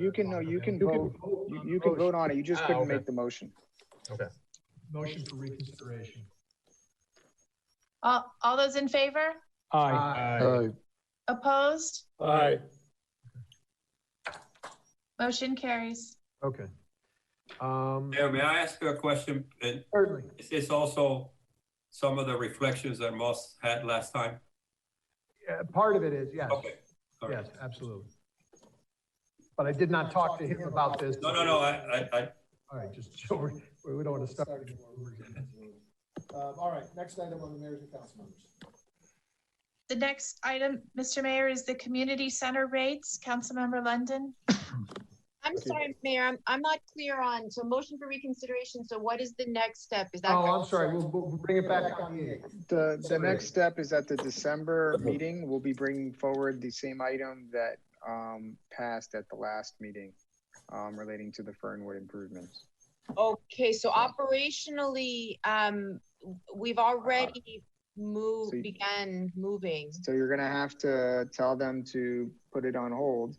And then the council's gonna discuss, you know, I don't know if the mayor wants to talk about his concerns, but I think for now you should put them on notice and let them know that to put them on hold until the my concerns are predominantly on the AstroTurf. Right.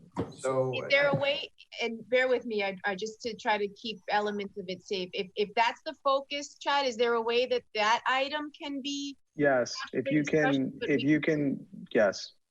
Okay, how do we do that? You'll have to, you know, work with the contractor, but I presume they can continue to work on other aspects of the project, but anything relating to the AstroTurf, would need to be paused. Mr. Mayor, are you okay with that? I'm fine with that. Okay, everybody's okay with that? Could there be, when this comes back, could there be included in the presentation, I'm sorry, but alternative surfaces, other surface, other than AstroTurf?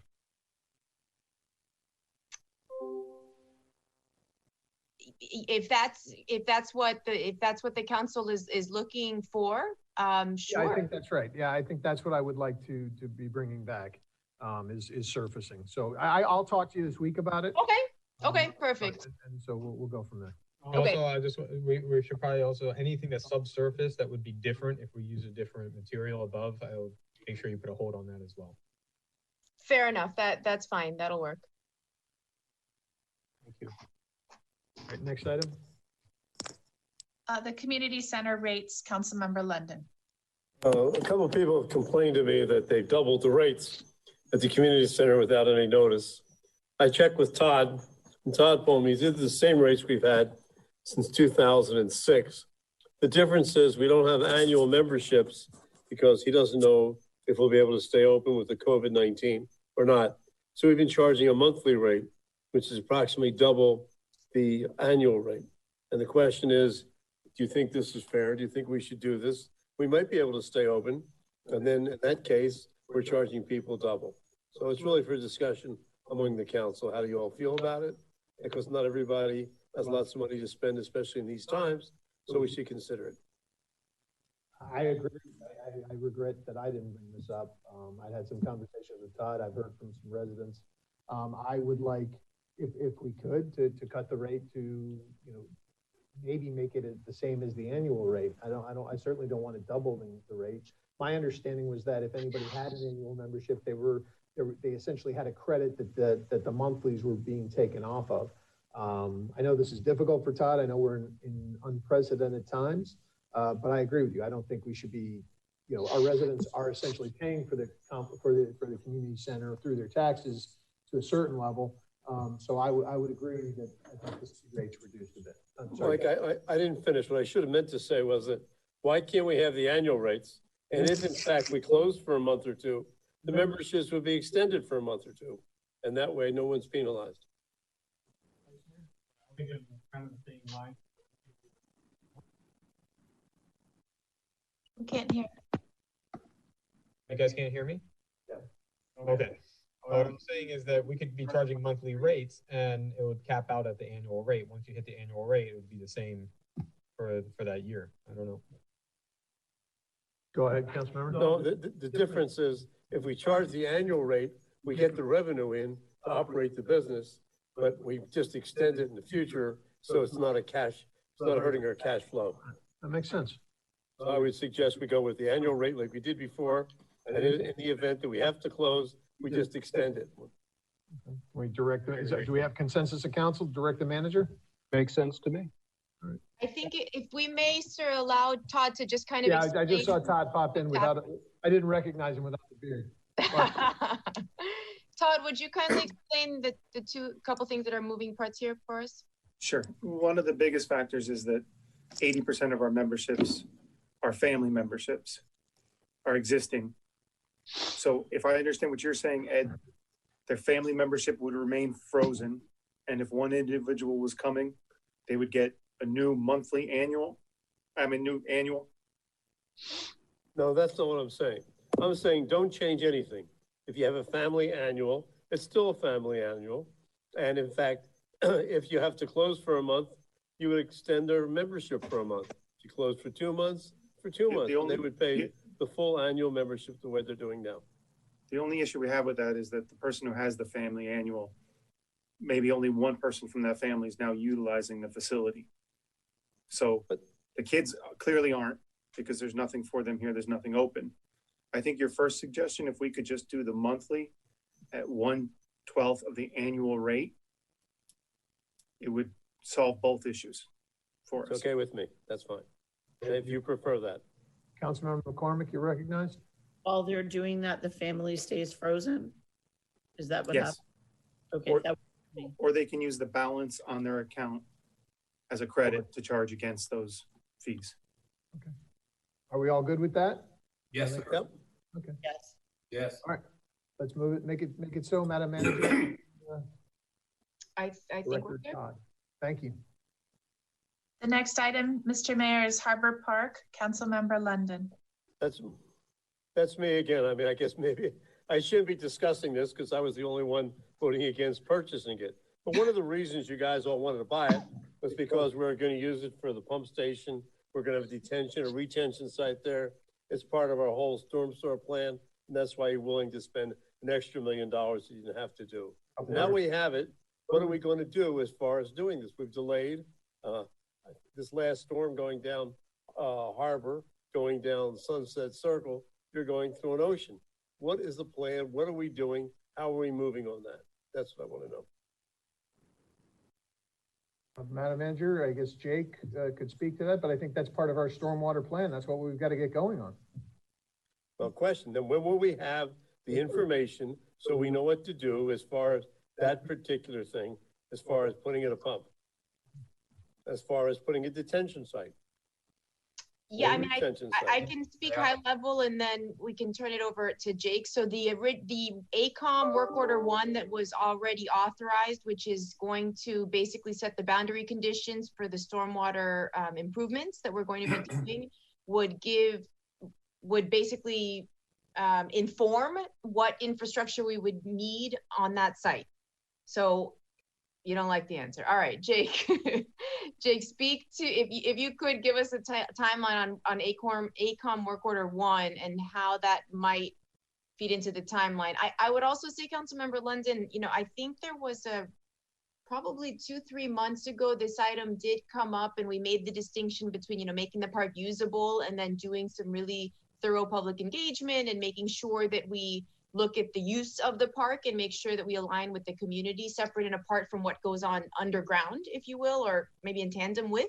So I think there's also consideration for what is going to be used for the park, for the community, and then what infrastructure is going to be underground. So it's important that we are aware of that distinction. What you do above ground is not my concern. It's what you do below ground to help the stormwater runoff. Okay. Okay, Jake, can you speak to that? Sure.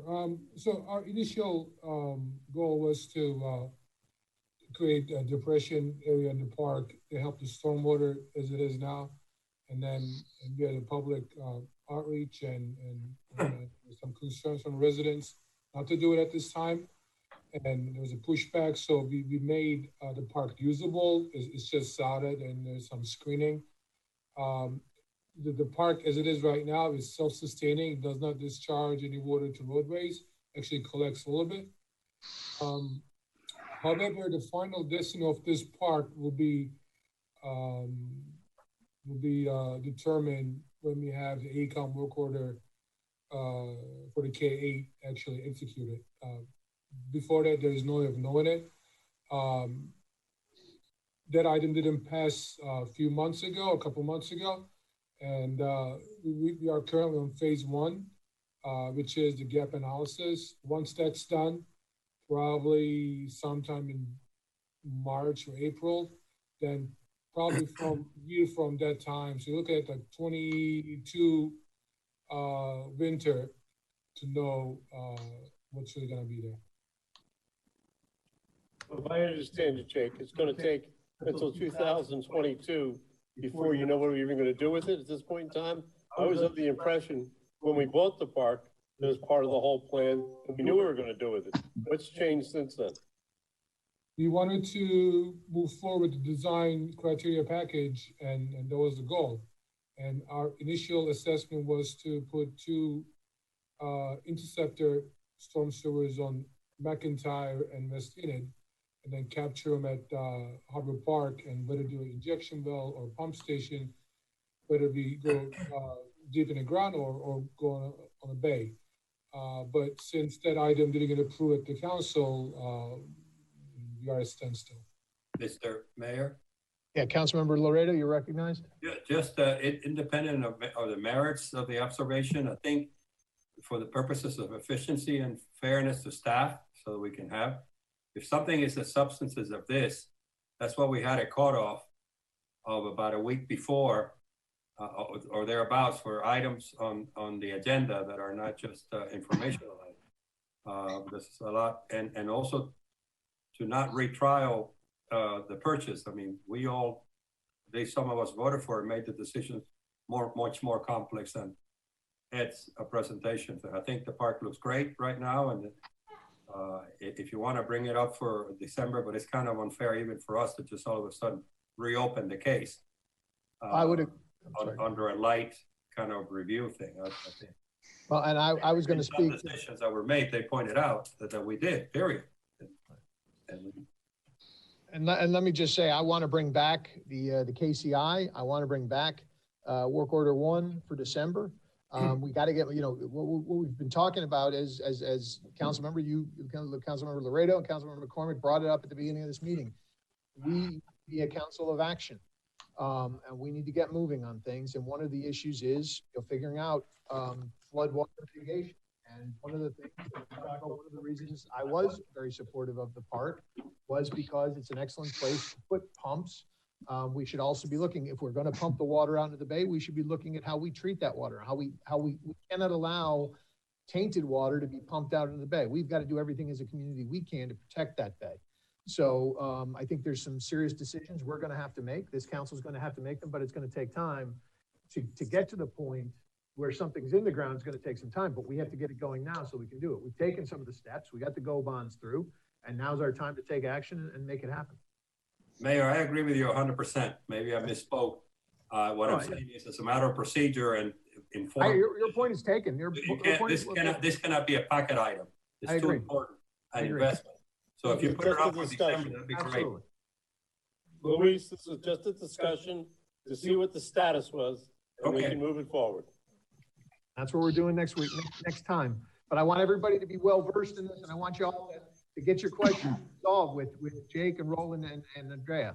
Okay, let's have our substantive conversation up here. Should be what we're looking for the community, and be ready to go. I want to make decisions. Thank you. Next item. Mr. Mayor, it's 8:05. We need to hear the manager's report.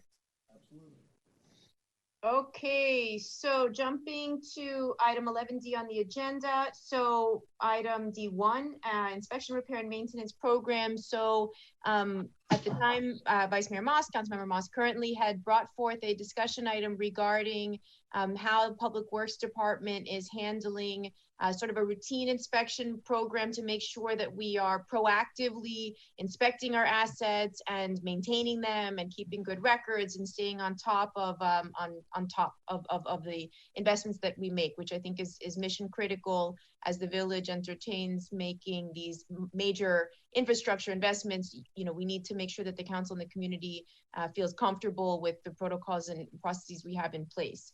So what we have for you this evening, we actually have Mr. Felipe de la Cruz, who started with the village as an intern. I believe he's getting his master's now, and because of COVID, he didn't physically go back to school. He's virtually in school, so he's still interning with us. So I wanted to give him the opportunity to give a quick PowerPoint presentation that can show basically where we were, how we were doing things, what we have implemented both on the technology front as well as on the process front, and what we hope to achieve as a result of that. So if I may, Mayor, Felipe is going to share his screen, give a brief presentation, and then we will happily answer any questions the council may have.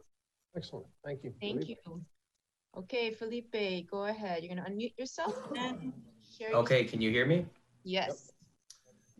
Okay, good evening, everybody. My name is Felipe de la Cruz, and I've been working with the Public Works Department since April of this year. I want to start off by thanking you guys for giving me the time to give this presentation. And if it's okay with you, we'll wait until the end for questions, and I'll start sharing my screen. One second here.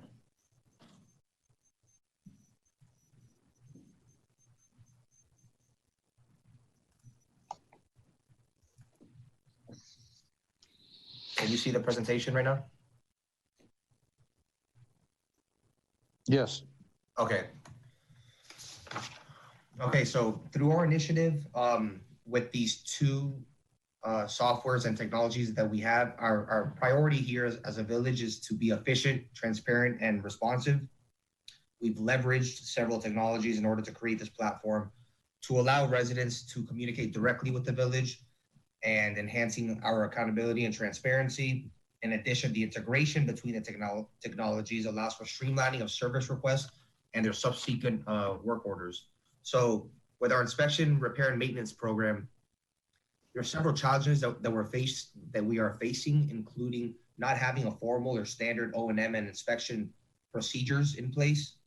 Currently, when we take service requests, it's typically by phone. Well, not currently, because we just adopted a new system, but previously it was by phone.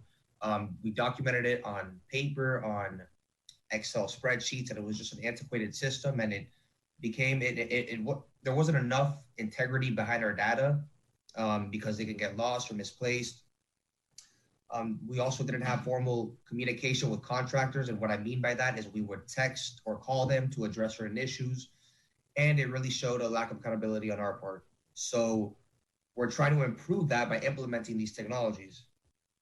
What we hope to see is increased efficiency. We now have a dedicated service request tracking software. We have preventative maintenance and routine inspection work templates, an upgraded work order system, and a single repository for data for building and analyzing our metrics. And hopefully this will save costs in the future.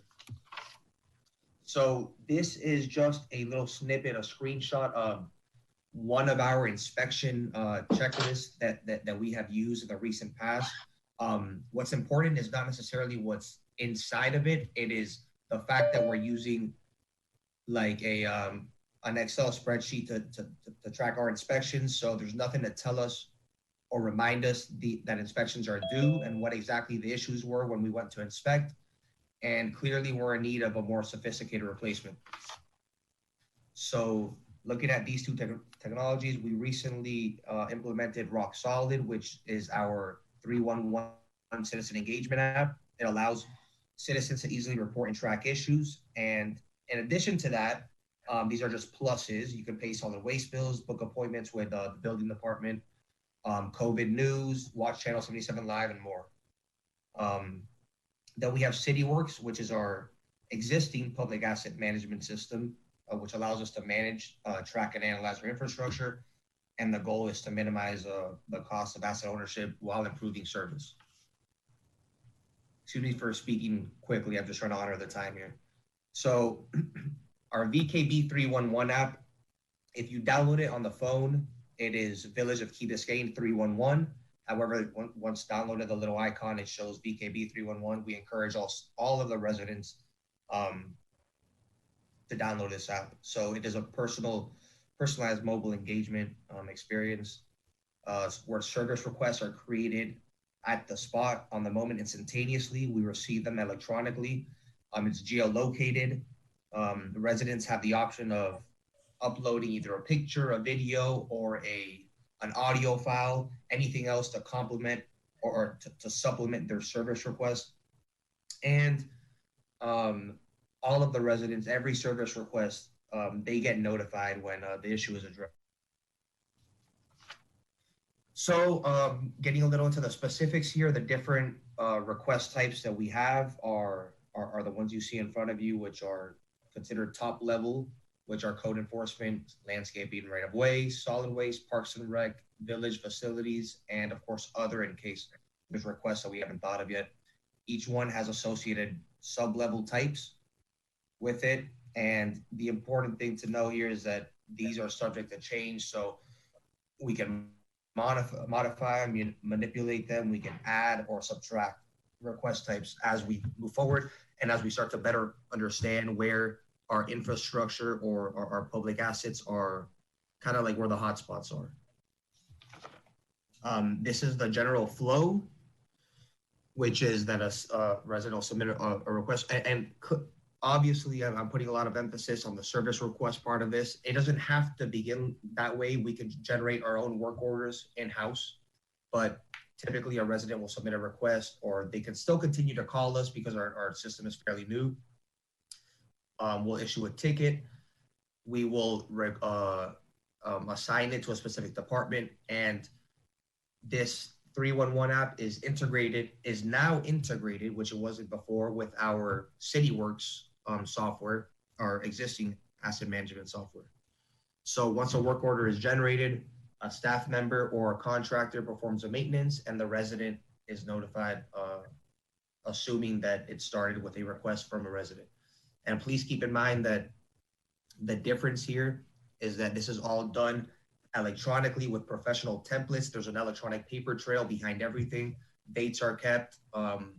We're being signaled or indicated when inspections are due, and so on and so forth. So like with every other public initiative, there's certain service level agreements that we need to keep in place. We're committed to providing the highest level of quality. That's our main priority. In order to maintain this level of service, we need to respond to residents or to issues with our assets in a reasonable time frame. So one of the things that we're starting to do is establish response times, which is a work in progress because we still need to analyze our data before coming up with definitive numbers. No service request is going to be unaddressed. Every request or resident will be notified on the status. We now have a direct line of communication with them, and we consider every request a high priority. So these are just several of the workload and performance measures that we're going to keep an eye on and track as we continue to manage our public infrastructure, such as the total work orders that we have open, how many are closed, how long it takes to close them. And from my personal experience in past jobs, I've learned that the difference between proactive and reactive work orders is huge. We want to be as proactive as possible and keep the emergency work orders to a minimum. We want to see where our fastest work orders are and our slowest, and of course, our most and least common. This right here is a kind of a, not really a screenshot. I put together several different sorts of graphs and metrics tables that we use to help us analyze our asset management. So there's more than this, and luckily for us, this new system that we have actually has a metrics calculator that comes with the software. But of course, it's to our discretion whether we want to create our own graphs or tables or not. I know the print here is fairly small. If you like, we can come back to it afterwards. And by the way, this is a live screenshot of the past few months of service requests that we've been addressing. Finally, we have quality and control measures in place, such as there needs to be an authority if we're going to go ahead and delete service requests. We can't just do it on a whim or because we decide that a request isn't worthy of being addressed. The systems are also smart enough to detect whether duplicate requests are being made. So if they see that there's certain requests or work orders happening at the same address or the same service type, it'll kind of like give us a red light. We'll go in there, we'll check. We will then make the final determination. And if it is, then most likely we'll end up deleting the request for the work order. We have escalation rules put in place. If certain things haven't been addressed within a couple of days, a person from a particular department will be notified. If a few days after that, the same thing continues to happen, the supervisor will be notified. We have CSAT or customer satisfaction scores to ensure quality. And finally, effective communication inside of the office to avoid rework. So I would like to open up the floor if you guys have any questions. And I think I have Andrea and Jake here who are going to help me answer them. So thank you very much. Good job, Felipe. Good job. I'm proud of you. Well done. Councilmember Laredo, you're recognized. Thank you, Mr. Mayor. I want to spend a little time on this because this is central to why I'm in this council and some of the experiences I have. First of all, Felipe, let me start by congratulating you on a very professional presentation. And my reflections are on systems and not individuals. What I understand action, as I think certainly we've been talking about the Action Council, is about doing. This is all a wonderful presentation, half of which, to be honest with you, I don't understand. When I talk about maintenance and quality of maintenance, is actually a state of mind. I spoke to the manager about this during the budget. It is a culture. And I'm going to tell you, I'm going to cross the line and discuss about the last election. A lot of people, including myself, who were not in favor of this particular bond issue is because there was an erosion of confidence on getting things done. In other words, the state of mind that says, if you cannot keep the things you already invested on to a quality that it deserves, how are you going to ask me to give you more money to do more things that then are going to deteriorate? In my opinion, that was a big part of the people who didn't want to vote for this referendum. And it was actually a referendum, not so much on the council, but in the council it probably should be receiving, but through it, and it's one higher, which is the manager. We have artwork, and I was gonna, when this item started, I was gonna congratulate the manager and Jake about the mayor preempted me. I think it was great, the landscaping and the feedback that I'm sure you did, I did too. People actually saying, wow, this is beautiful, actually doing it. I've been preaching to all of you about how important for the regular taxpayer is to see things, signs on the parks in good condition, sidewalks well protected, things already invested in. And so while I applaud that we're moving in this direction, and that is all actually very internal, what you presented to me, but as a policymaker, to you and your career and to the manager and the new manager, we have to change the mentality because this should not be, and I quote you, to respond to citizens. I mean, we are blessed to have CCs running around with their camera for free, alerting us to things that you all should be doing. I mean, I've talked about signs and issues on the entry sign as a councilman. I shouldn't be doing it.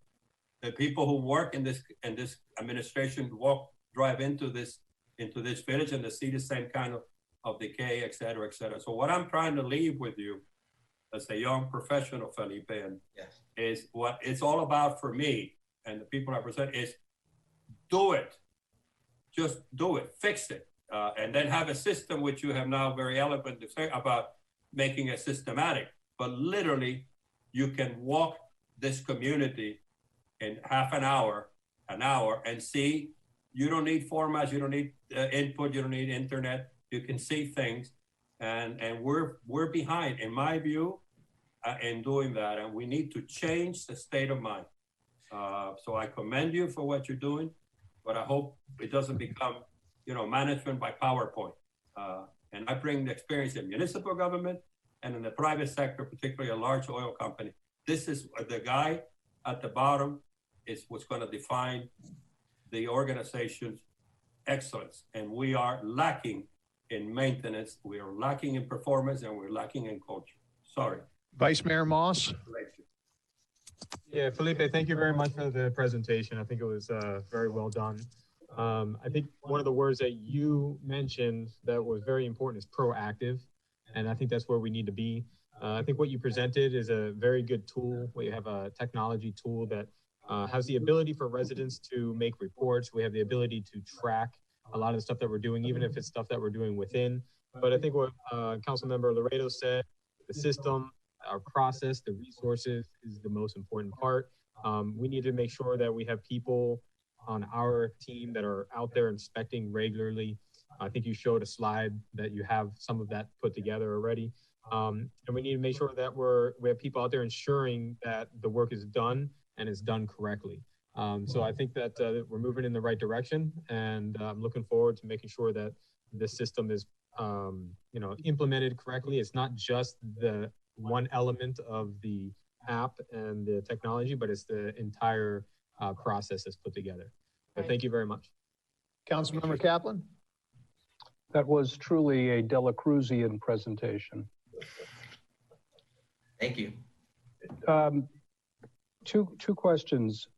Is it too early to determine that people are actually using the 311 app in, significant numbers?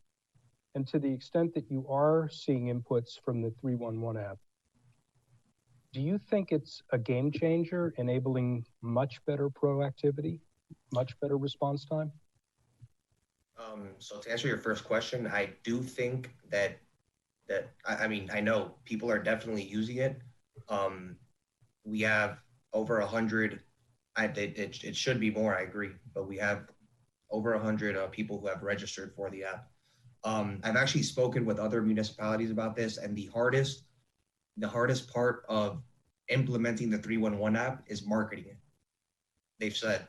So I think it's on us to continue to ensure that the residents are aware that this app exists. Whether I think it's a game changer or not, I would almost venture to say most large cities in the US use one. I know we're not a large city, but small, medium, and large cities use them. For us specifically, it's going to take some time to, again, go back and analyze our metrics and our data to see what sort of impact it's making for us personally. This app is less than 2 months old. So do I have faith in it? Absolutely. I can't tell you definitively right now to what degree of the impact has had, but that's how I would answer that. Councilmember McCormick. First, Felipe, thank you. You did a very nice job. Thank you. I would like to share just my observations about the 311 app, more for the benefit of the rest of the council. I downloaded it the day before they announced it. I was super excited for it.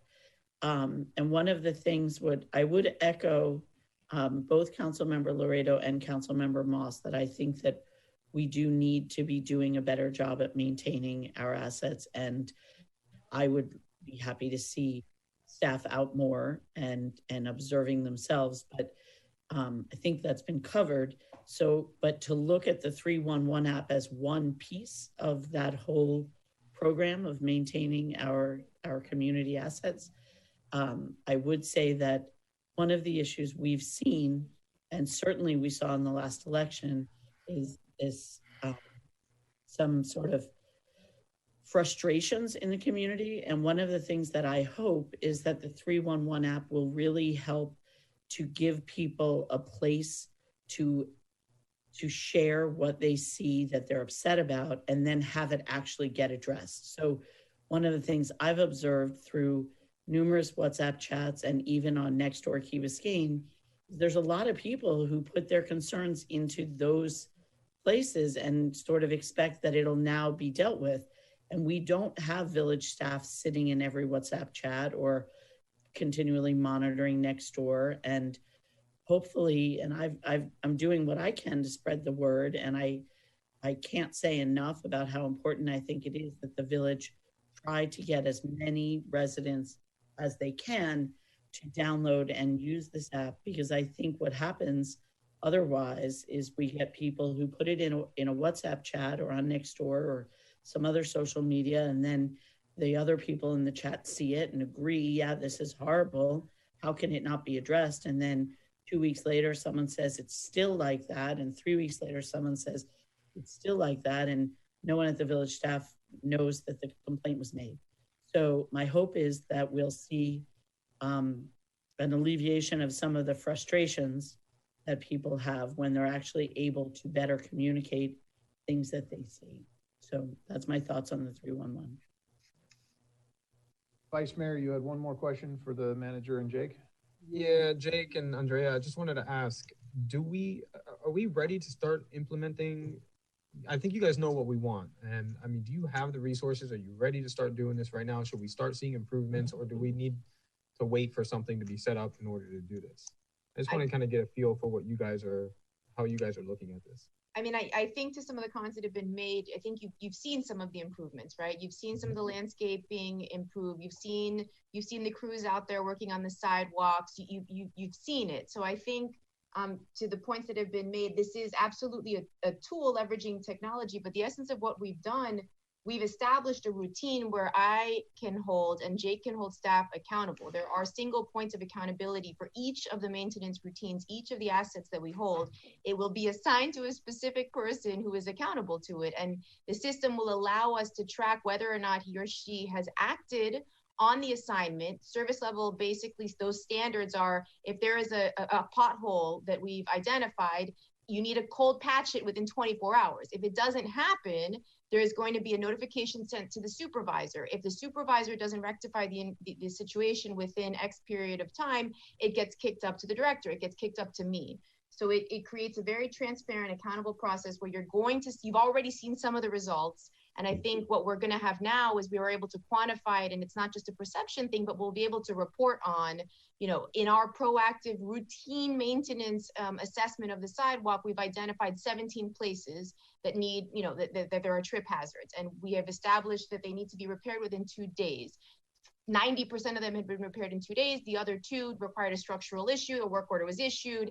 You look on the status. Okay, it needs to be done within 4 days. 4 days, Jake gets a notice. It hasn't been done. 7 days, I get a notice. I walk over to ex-employee, hasn't been done. What's up?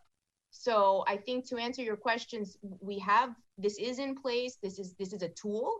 It's a reporting tool. It's a monitoring tool. It is essential. We had nothing before. All we had was sort of hearsay. And I think to Councilmember McCormick's point, I hope that some of the frustration is alleviated because there is going to be, that dialogue, and it gives me the ability to really demonstrate to council, what issues we have identified and what issues we have been able to resolve. So yeah, I think that was kind of my question, is that, have you guys identified all the issues that we do have, and how long would it take us to get to that level where we feel comfortable that we're back into just routine maintenance and not, there's been time that things have built up, and how long will it take? I don't know if you guys have done that. I think for the beautification, for the landscape, now that we have the new vendor on board, we've done the initial assessment. We did the 90-day review with SFM recently where it went both ways. They gave us constructive feedback. We gave them constructive feedback. So I think the landscape, yes, we have a timeline, and, Jake can speak, in more detail to that. I think with the hardscape, with the, in particular, some of the paving areas, some of the traffic circles that are going to require a bit more of an engineered solution because the subterranean material wasn't really designed to withstand. Let me just cut you off. Let me just stop you right there real quick. Well, let me just say, I think we need to, and I know you're putting these things in place. I think my frustration in listening to all this is I share Councilmember Laredo's. We get these calls. There are potholes out there on Fernwood that haven't been filled in months. There are things that we're not hitting them, and it shouldn't take citizens making the phone calls. It should be people out there on the streets looking and seeing, you know what, that doesn't look right. Let's fix it. The contractor did work here. They didn't take care of it. Fix it. Whatever, again, micromanaging, that's not what we do up here. We're just, I think we're all expressing that things aren't getting done and things need to get done. So staff needs to understand, I've got calls about stuff going on in Village Hall. I've gotten emails about things. That's the point. I know you're putting things in place, but they got to work. They got to work. We can't have, and I appreciate Felipe. I really do appreciate your presentation, and I hope 311 works, but it's not about us getting the information. It's us being proactive and taking care of things. Even if the residents don't tell us, we got to be out there and we got to be hitting them. So Councilmember London. Congratulations, Felipe. Well done. Great system. It seems like you got everything together. But if I remember correctly from our budget, we only have one person to do all this. And I guess the other stuff will be subcontracted out. Since there's a bunch of little things to do, whether it be cold patching or a quick repair or anything else, if you have to depend on subcontractors, especially for small jobs, is that efficient, or should we have more employees? That's my question. Yes, Ooh. All right. Well, Jake, there's your shot. Yes, I would love to hire more. I have no place to put them. We have no public works storage yard. For those that don't know, you only have one personnel in the field. And And that's not an excuse. I understand. Yes, we do miss things, but what I would like this 311 to do for us is to channelize the communication so that I get to hear it before you, Councilmember London, hear it or the mayor hears it, so that I can take care of it. Because the moment residents reach out to council members, everybody else, it takes a couple of days. So I'm trying to get the information and address it quickly. Now, and again, there's tons of work to be done in Key Biscayne, and then we didn't wait. I mean, I've been here about 2.5 years now, and now the bond passed, and I talked to some of you, like if I don't see any progress on some of the work that we are proposing, if I don't see this can happen in 5 years, next budget season, I'm going to come up with a proposal to mill and resurface entire Village Road. Those some of the projects I held back because we want to do undergrounding, we want to do roadway improvements, we want to do stormwater. So if they're going to happen, we'll wait. If it doesn't happen, in next budget, you're going to see that I'm going to put a request, a multi-million-dollar project to mill and resurface. Our sidewalks are in bad shape. There are some bad designs, there are bad tree selection, the location of sidewalks. They uplifting. We're going to change those. So there are major projects to be done. Jake, what do you mean that you can't bring more people in? You don't have room for them if you for staff? You're short staffed. That's kind of the point I'm getting to, is you're short staffed doing these things. We are short staffed, and also we don't have area to put equipment. That's not an issue. Apparently years ago, yeah. So I can't really hold any asphalt in here or concrete. I cannot mix it myself. It's that's why things take time, and then that's why I pay the premium, because our land is valuable, and it takes us more time and more money to address issues. But again, it's not an excuse. No, but it is an excuse, and maybe that's the point. If you don't have the staff, anyway, go ahead. Councilmember London had a comment. One suggestion: you don't want to hire anybody, and I understand that. I do room for anybody. I don't. Well, no, I understand. You said you don't room for them, but what I've done in the past, and I'm sure Fred has done in the past, there's these various companies. You need a laborer, they'll send you a laborer. You need an electrician for the day or 2 days, and they'll send you qualified people. You don't have to get a subcontractor.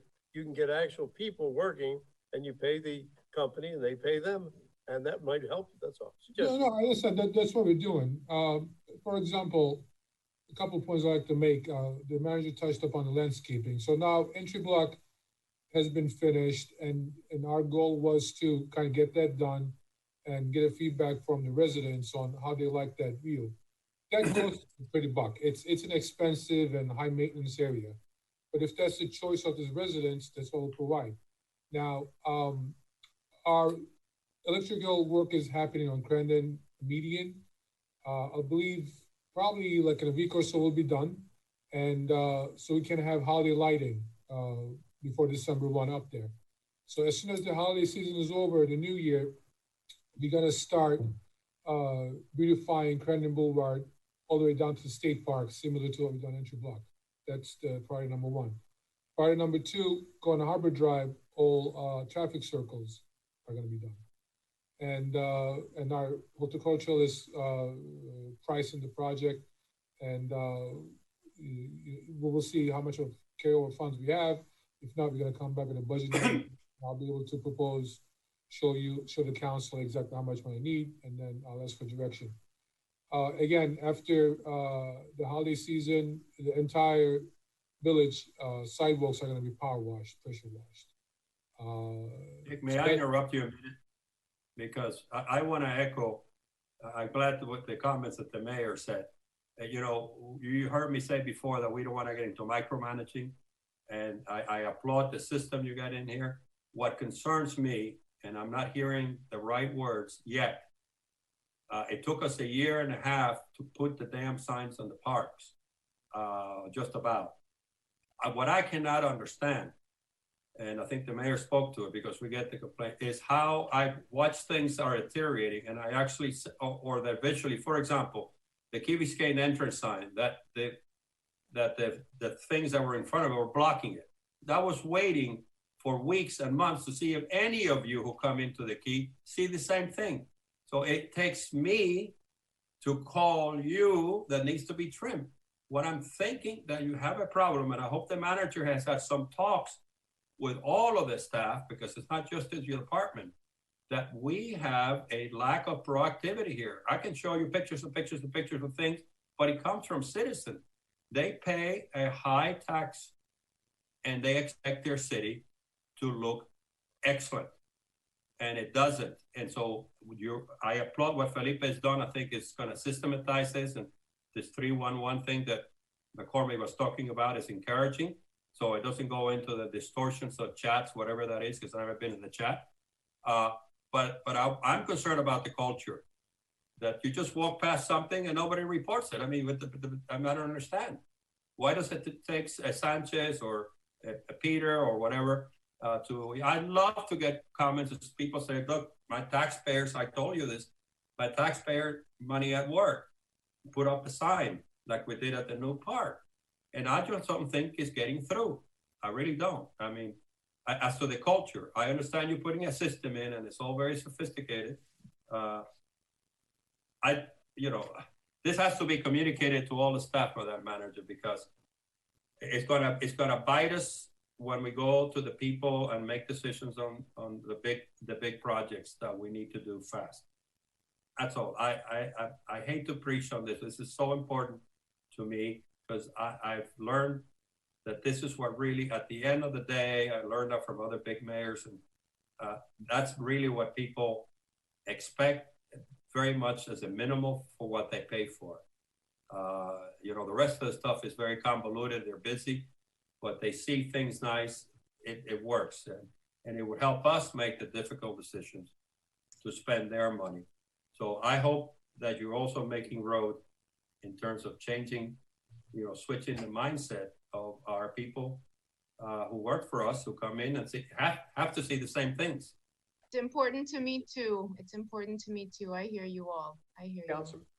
Councilmember McCormick, you're recognized. And if we could just. I think Councilmember Laredo just touched on something when he talked about culture. And I think that while this is a really important conversation, and I agree with so many things that have been said, it's an awkward one to have with a manager who's really already told us she's ready to go and we're looking for a replacement. But I would just like to add to my colleagues on, I was going to say up here, but since I'm not up there with you as I'm home, I think that this is something really important for us to sort of put into the matrix when we're looking for our next manager. That is a priority for us, that we're hiring someone that's creating a culture where people feel this sense of sort of ownership and pride, where they're noticing things and doing it. And so I think that is, an important thing to be looking for. It just struck me as something to mention. Okay. Next item. The EV car charging program. Okay, so I'm going to turn it over to Roland. There's an opportunity to perhaps pilot a program for the village to look at some sustainable practices. In particular, the EV car charging came up as part of the 2014 sustainability report. So Roland, if you would briefly just share what the opportunity is. Not a big dollar amount, but I think we're trying to get a sense from council as to whether or not this is something that we want to engage on, whether we want to engage and to what extent. So Roland, please. Yeah, just in very brief terms, it's something that came up in the context of the Fernwood parking renovation area. We have this goal of, or sustainability goal of reducing carbon footprint and being energy efficient, advancing electrification relative to transportation. We thought it would be a good opportunity to pilot an EV charging station at the Fernwood parking area to gauge whether or not there was usability of these types of devices. We looked at 3 different vendors and determined that there was a way forward to do it without any cost to the village. And So we put together a summary memo that sort of described the 3 different EV charging options and made a recommendation for one that we believed would be a preferable choice. And then the decision needs to just be made as to whether or not we want to pilot it. One of the vendors provides for a pilot agreement that would then, at the end of the year, it would be decided based on the data whether or not it was worth advancing at a broader scale or not. The other 2 vendors didn't have that type of an agreement option. And so really it's for the council to decide whether or not this is something that is worth considering and offering to the people of Key Biscayne, as well as folks that find themselves on the island with an electric car that might be running low. Councilmember London, you're recognized. If this is not going to cost us anything, and we can provide a service to the residents, I don't see why we wouldn't do it. And I don't want to own anything. I don't want to be in business. I want to provide the service. Let the contractors or the supplier make all the money, but we'll provide the service to our residents. I was thinking we could include this in the conversation. We're going to talk about the Fernwood parking again next meeting. But how does everybody feel? I mean, anybody else have a sense? I think it's important, consistent with the brand that we've tried to develop about environmental stewardship and leadership and resiliency. Other cities are doing it. You know, they get reputational lift because of it. I just don't know whether the technologies that I've seen, for example, in Pinecrest is really all that useful, but I'd like to know. But I mean, as far as the chargers themselves, there are fast chargers and then there are more trickle chargers. That's something that we would determine with the vendor itself as to, you know, what voltages and power output they would provide. Do they handle golf carts as well? No, these EV chargers are strictly for cars. Golf carts are on a totally different type of electrical scale. And also the car charging mechanism runs basically on a software that speaks to the charger, whereas a golf cart doesn't have any of that level of sophistication. I'd love to see what opportunities there might be for more pervasively located golf cart chargers because they're so in use. That's something that we can certainly investigate. It's also for the decision of the council as to whether or not we put out more charging units for golf carts as opposed to cars. Golf carts, though, just essentially operate on 110 volt type. You plug in a lamp or something like that. Whereas this is a totally different level of electrification. All right, Councilmember London, stand on EVs. Frank, golf carts come with chargers. All you do is provide electrical outlets for them. So you'd only have to put a charging system in, just a duplex outlet. Yeah, the last time that we were in service together sitting up here, there was a proposition of establishing plugs basically throughout the village. Not throughout the village, but in various locations. Yeah, we can do that. I would agree with Councilmember London. We don't want to get into the business of owning and operating and maintaining and providing electricity to folks who want to charge their cars. But there is a way to do this where the village doesn't have to lay out any upfront costs or anything like that. And the maintenance and the charging and all that stuff is done by the company. The company reimburses the village for whatever electricity was put out from that charger. And then the village gets, I think, something like 5 or 10%, depending on what plan we decide to undertake. Councilmember McCormick, did you raise your? Oh, okay. All right. Well, would it be helpful, Councilmember Kaplan, if Roland brought something back about the fast chargers versus the trickle chargers for next meeting when we're talking about Fernwood? I'd like to learn what's available. Is that I'd be possible? happy to. For what? For golf carts? No, for electric vehicles. All right, I'd be happy to. Thank you. The next item, the manager's ongoing project update. Okay, so I think last meeting, it went pretty well. The report speaks for itself. I think the main thing we're most excited about is inclusion in the Army Corps feasibility study. So congratulations to all involved. Thank you for that. We can answer any questions that are provided in the report. Otherwise, perhaps we move on to village manager recruitment, but we're happy to answer any questions about the ongoing project report.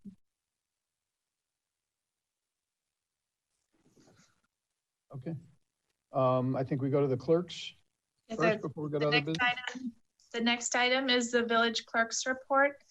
I need a motion to accept the certification of the election results. Moved. A second? Ed seconds it. Thank you. All those in favor? All those in favor? Aye. Aye. Opposed? Motion carries. The next item is the election of the vice mayor pursuant to section 2.02 subsection B of the village charter. Mr. Mayor, is it appropriate? It's appropriate for you to open the floor for nominations. Okay, I will say goodbye to Vice Mayor Moss, and thank you for your service. And I will open the floor and nominate Ed London. I second that. Discussion?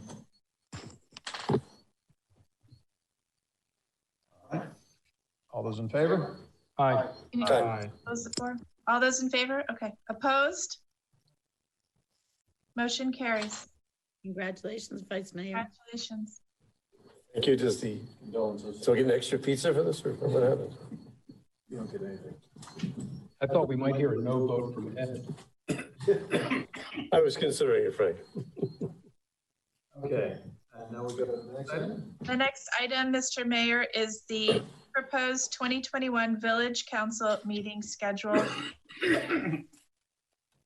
Okay, I know, I believe September 7th, we have to move. Rosh Hashanah starts right then. Is that correct, Madam Clerk? It starts the day before and continues, so. Okay, so could we move that to September 8th? Is everybody okay with moving that first budget hearing to September 8th, which is a Wednesday? We just have to be, what, 10 days away from? Yes. That should be okay. All right, okay. And we may be calling more meetings if we need them, but let's leave this as the established schedule and move forward. The only thing I have a concern with is that we have 3 meetings. Oh, the July meeting, sorry. What's wrong with the July meeting? People, I mean, I'm assuming next summer people will be able to actually take vacations again. Maybe. So I didn't have much problem with the July meeting as I had that we have 3 meetings in June. I just thought it looked packed. I was thinking we could either move to 2 in May or move 1 back into January. Just feels like there's a lot in June. why don't we take, Why don't we, Mayor, why don't we accept your proposal knowing that we can amend this? Get heavens forbid. Yeah. 2021, hopefully it's not 2020. Right. But the problem, we have the flexibility to change of that. But this gives us a framework to start. I just don't, my thing is I don't like changing these dates too much because that, people see these they're printed, they're on the website, people put this in, and then when we start moving things around, I don't think people don't like it so much. If we can make any changes now, let's do it. If not, we set this as the framework and we go. What are you proposing? Mine was only the June 29th.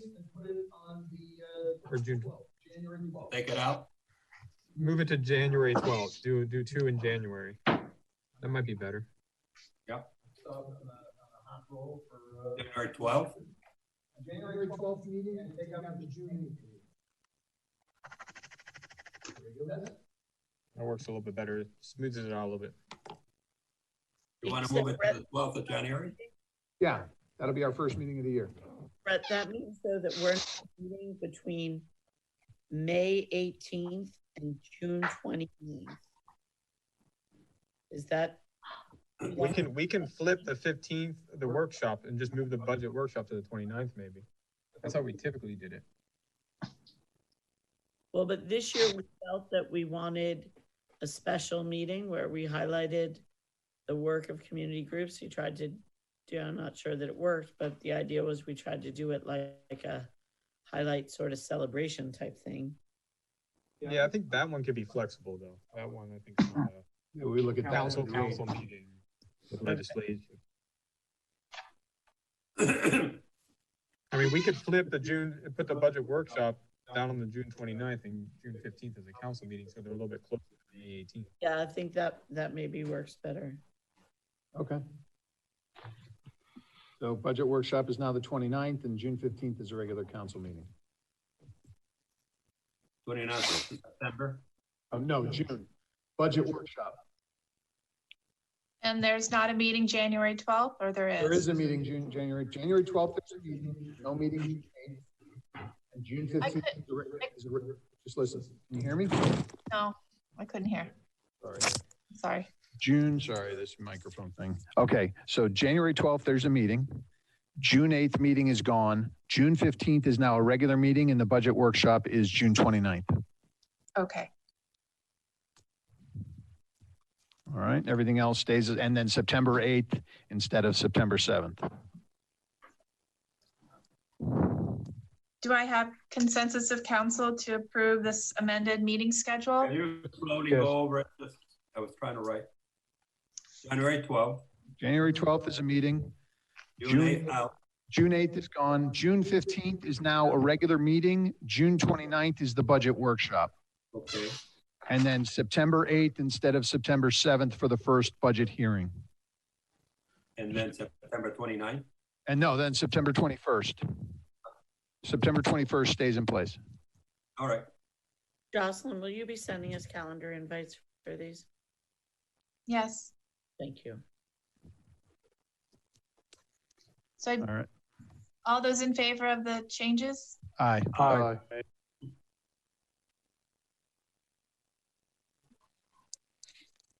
Opposed? Motion carries. The next item, Mr. Mayor, is village manager recruitment. Okay. Madam Manager.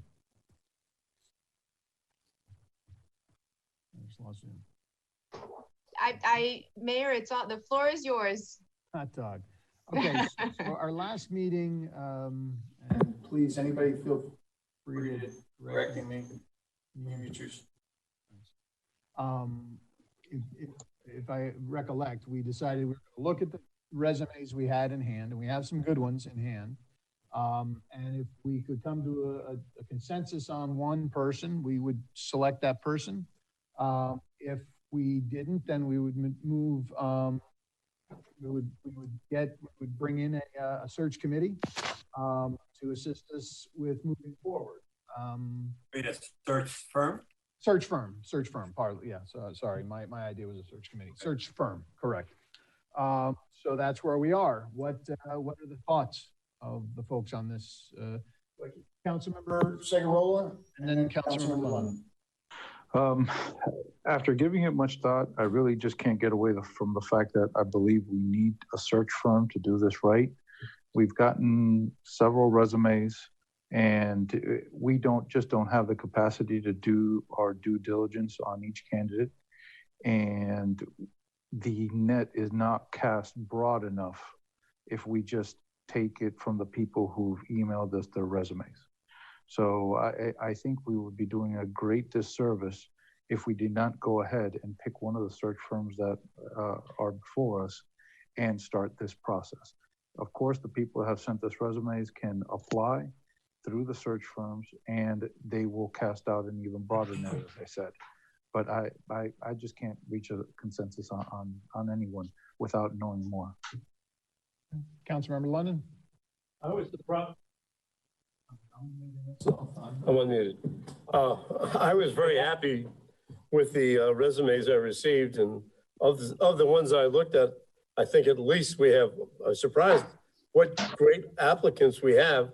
And yes, we might find someone else somewhere, but to me, it appears that within the group that we have, a couple of them I've thrown out, but of the remaining group, I think we have some terrific people who might be perfect for the job, and we don't have to go search any further. So I would go ahead and somehow or other do background checks on these things if we can agree, and then I'll meet with them.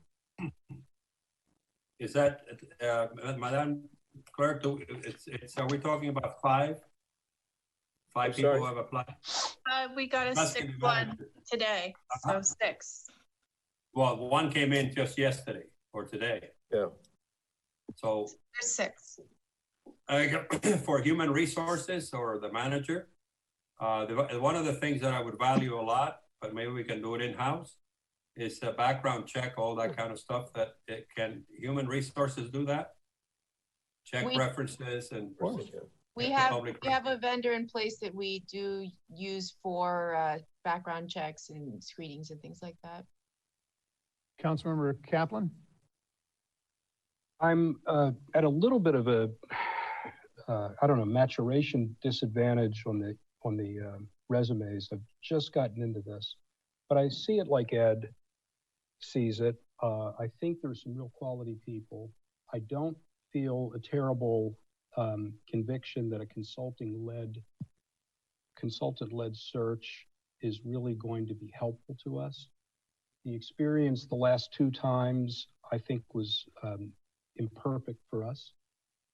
I think especially the wide cast solicitation did not result in materially better, more numerous, excellent candidates that we were able to find using other devices regionally or locally. Obviously, we need to vet anybody who would be considered, but we have the capabilities to do that. And I think my personal preference would be to dig into the resumes at hand and possibly see who else is out there that might answer the call or be interested in submitting, and see if we can't coalesce. And I think to that end, I'm in agreement with the 3 of you so far. And I think what we can do is, there are people who have expressed an interest. People have called me and said, oh, this person may be interested. What I may do is get their resumes, bring them in. And so I agree with you. We don't necessarily need a search firm. We do need the vetting absolutely done. But my question to you as a council is, so we'll have this universe, whatever that universe is, in, let's say, in 10 days, we'll have a cutoff in 10 days, or how do you want to work this? So that we all then have the same universe. We're all looking at these people. Hopefully you've spoken to, hopefully some of us have spoken to some of these people. I've spoken to a number of them. I want this to be an aggressive process. I want us to find the right person. And I'm certainly going to ask some people to submit their resumes simply because people have spoken about them, not because I have a preference one way or the other, but that because these people have been spoken about as having an interest, and I will reach out and say, hey, send your resumes so that everybody can reach you. I too have been impressed with the resumes that we've received.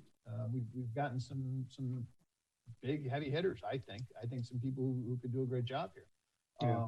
So I'm inclined, but I want to know, we need to figure out, okay, what's the next step here? When is there a cutoff, or what do we want to do? Good establish a cutoff. Hold on, Councilmember Lorena, wait 1 second. Sorry.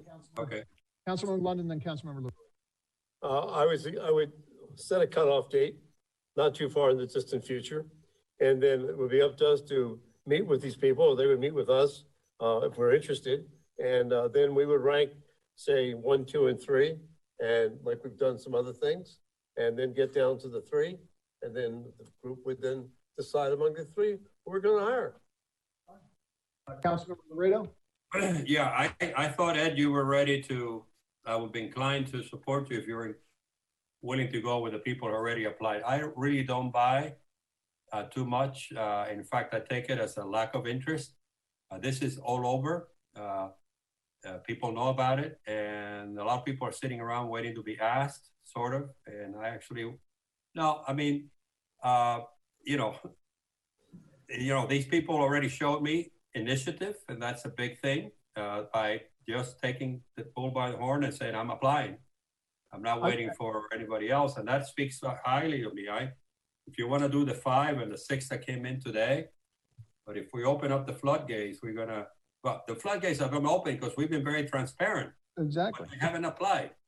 Well, but I think some people were waiting. They thought we were going to have a process. They thought we were going to get a search firm in place. I think that's why some people, and again, I haven't spoken to these applicants, but I've spoken to people who talked of them. So that's the only reason I would reach out, is to say, hey, look, this is our process. This is what's happening. You have 10 days to submit your resume, and that's who we're going to be looking at. That's our universe. I just wanted to address that one point. Vice Mayor, or Council Member Moss? I think you answered what I was going to ask. So basically, we have not done a formal advertisement yet, and I guess that we would have to put something formal out there saying, hey, we're looking for this. This is the qualifications we're looking for, and people will come in. But going back to what if we end up with 100 applicants that come in? I mean, what do we do at that point? Because I guess that's what these search firms will weed that through. Are we going to go through 100, or we'll just have Juan do it? What are we going to look at? No, go ahead, Councilmember. Usually, Brett, when people send 100 applicants, you probably go through them and eliminate 80 very quickly. I mean, you got 6 now. I can eliminate 2 of the 6 immediately. So I don't think you're going to get 100, but I don't think it's a problem because most of the people will probably not be qualified. But is that something that we are going to do and eliminate as a group, or we're going to have like somebody like Juan or somebody just say, hey, go through the people who meet the qualifications, who don't, and just dump them out and give us the people who are qualified? I would say if you're interested, you'll do it. Right. If you're not, the rest of the council will do That's it. Right. Bring it back to you. That's right. All. If they're interested, we'll do it. Councilmember McCormick? Well, Ed said what I was going to say. I think we can do it. I don't think it's appropriate to ask Juan to be sifting through resumes of his potential boss. I think it's awkward. So can we agree to 10 days from today is the cutoff for submission? But one question. Yes, please. Take a step of advertising. Well, Chad, I guess we should. No, I mean, that would be the biggest thing we would get from a search. Look, I don't think you're not required to advertise, but I can tell you in the municipal marketplace right now, there's a lot of confusion on what's going on in the village. Like I get calls, I got one today from people that are interested that want to know what your process is. So I think it would be helpful if you're gonna solicit resumes, whether you go through a search firm or do another process, at least you get something out there so people understand. I think we need to advertise. So do you want to say 17 days then, so that we get No. advertising? I mean, I'm throwing it out there. If you guys, if it's a no, then it's a no. I'm not advocating for that in any way, shape, or form. I think we have to post on the website. Somebody just pointed that out to me. We don't have a posting on the website about the job opening. It's kind of an important job. And then I think we put something, we can find the right place. Mayor, Councilmember Laredo? Yeah, I think we had to shorten the period. Okay, in 10 days. Yeah, that's fine. I said 10, but I want to make sure. But also, the advertising has to go out with very clear guidance that we're looking for a professional here. We're talking a lot about being in action, and even when we're talking about maintenance, we need to write a profile of doers and people who have experience. We don't want any entry. We don't want any political appointee. That's who we are. We want a professional, so that we don't have a floodgate of a lot of people who may be. A lot of things that change around with these elections. So as long as it's very strictly defined as a professional, I don't have a problem with it. But I really need to shorten this up, so that, because I agree with that. I already gone through all of these, the 5. And I can eliminate easily 3. And then there's one that came in today. Councilmember Segurola? You guys and lady, do understand that we all have 7 different definitions of what all these things are regarding who's qualified and who's a doer and who's this and who's that and whose background is okay and whose background isn't. You do. So if we advertise this, forget 100 applications. Let's say we get 20. What are we going to do? We're each going to go through 20 applications, and we're each going to come up with 7 different definitions of who should be interviewed and who should be cut off, that is exactly what a search firm is for. We don't put this on the village administration because, as was just said, then they're going to be having input on their potential future bosses. We need a search firm to do this for us. I understand everyone wants to do it, personally and individually, but this council is made up of 7 very different people. Councilmember McCormick and then Councilmember Kaplan. With all due respect, Ignacio, having a search firm doesn't change the fact that we're 7 different people who want 7 different things. They filter it. No. But they filter based on what? Their personal minimum qualifications. Minimum qualifications. We set the qualifications. That's how it happens. The search firm sits down with us. They ask the 7 of us. I just did this. If you want to know how it worked, they meet with us. We tell them what we want.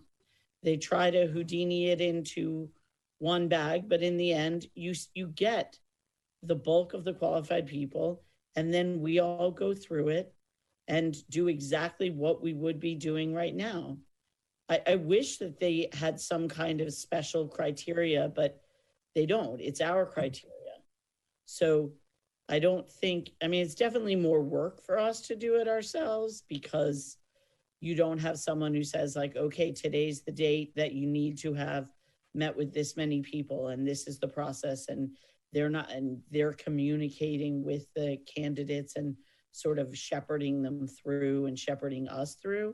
But I think there's enough of us who have done it before and enough experience of hiring just in general that I think we can do it. But I do think we need to post an advertisement, which that may be difficult coming up with that wording, but we need to post it on the ICMA website, which shouldn't take long. The drafting of it would be the longest part, and perhaps, some other ad somewhere else in it. I don't know where else people look for that job, but at the very least, I would like an advertisement to go on the ICMA website because we haven't done that. And then I am okay with putting a timeline of 10 days after that as the deadline, and then us go through them and whittle down. But I do think if we're going to go this route where we do it ourselves, we need to be very disciplined and we need to give ourselves a real timeline and we need to stick to it. Councilmember Kaplan? The objective criteria are always the same, and it is a professional search. The professional accreditation qualifications and expertise and experience is always the same. We have that information from multiple prior certs. I don't think it's going to be difficult to create content on an advertisement.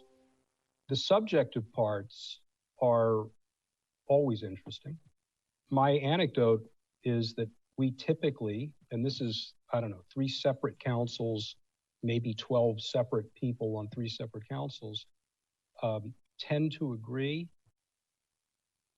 on the attributes and the traits and the personal qualifications, personal characteristics that I think correlate with a successful manager. We've just pretty much always been uniform in our view about that. And that's proven by the feedback that the consulting firms have gotten 3 separate times that we've been involved. It's always the same. So the hard work is we have to get this out.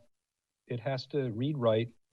And then we have to go through the difficult process of meeting with these people and using a great deal of discretion to sort through that person that we think is going to be the prize winner. That's hard work, but that's what we have to do.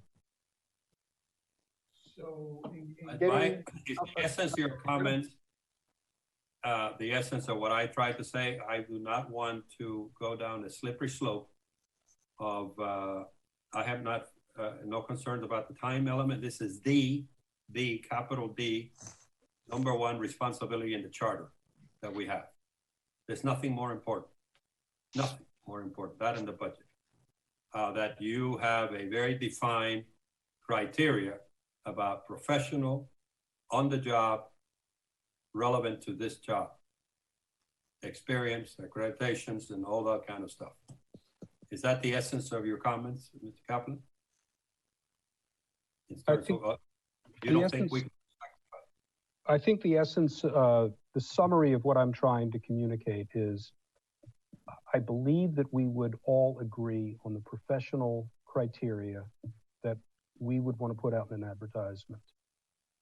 I say that in part because that's always been the case with multiple constituencies on the dais.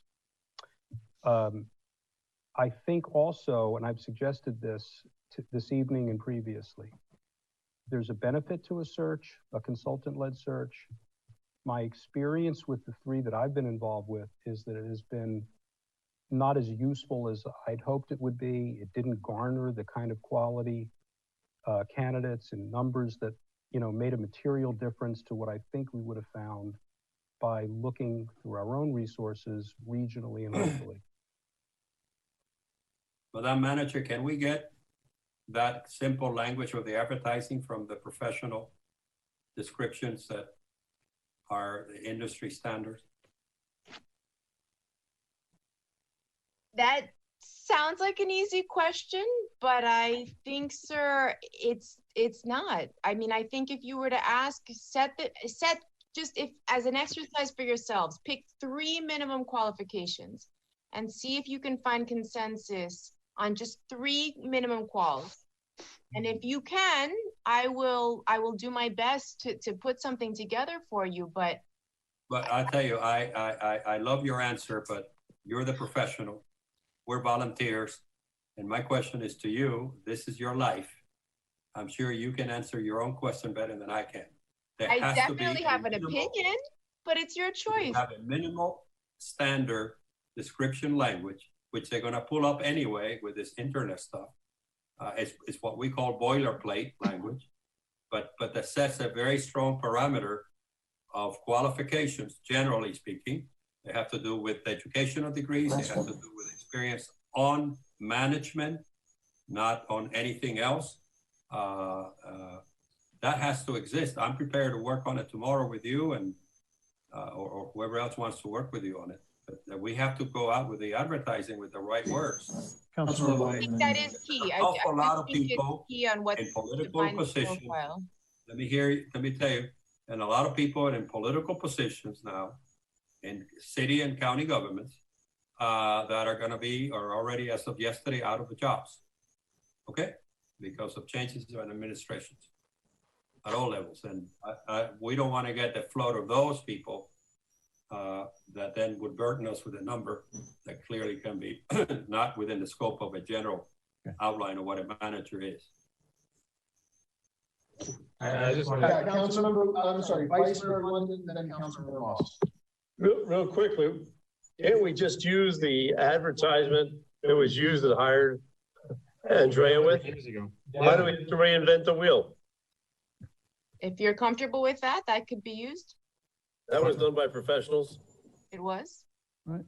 I don't have that because I wasn't on the council and knew. Could you send it to me? Sure. I mean, I competed against it, so, but I'm sure we can get it through the clerk's record.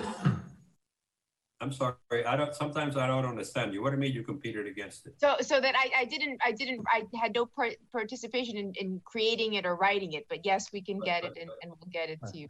But you answered it. Yes. Yeah, correct. So, okay, why don't we take a look at that and let's try and turn that around? See, Mike, the alternative that occurs to me is if we didn't do that and we hired a professional consultant that we would have to select to do that for us, my surmise, which I think is an educated surmise, is that it wouldn't be different. I agree. Okay. I agree. Let's move this along. Which means then it sounds like that would work for you. It sounds like for the council that would work if you just took what we put out last time. Correct. You know? Well, I want to take a look at it. If you could send it around, Madam Clerk, tomorrow. Just I'll take a look at it and send our comments around, and then let's get it out as fast as possible. Let's get it, once it's ready to go, let's post it on the website. Let's get it into the ICMA. Let's do, Madam Manager, where else can we put it? I guess Miami-Dade League of County League of Cities. We can, let's think about creative ways to put it out. Manager Association, yes. Let's think about how Do we you can. want to put a date? Or do we have an attorney? Can we do it by email to the clerk? Yeah, let's do email by the clerk if we all agree that that's the way to do it. And I would say 7 more days, or I don't know. I would say 10, just because 10 calendar days. 10 calendar days, and we move it along. Okay. Is that everybody good? Yep. Okay. Okay. Okay. Consensus. Let's go. Thank you. And you send that to us tomorrow morning, Madam Manager? Clerk. Sure. Or whoever. Yeah. Yes. Clerk will siphon it through. Okay. Does that conclude this evening's agenda? Close the meeting's agenda. Wow. Move to adjourn. Motion to adjourn. I'm liking having Frank Kaplan up here. Yes. All right. Thank Thank you. you. We save money too. Take care. Thank you. Good night. Good night.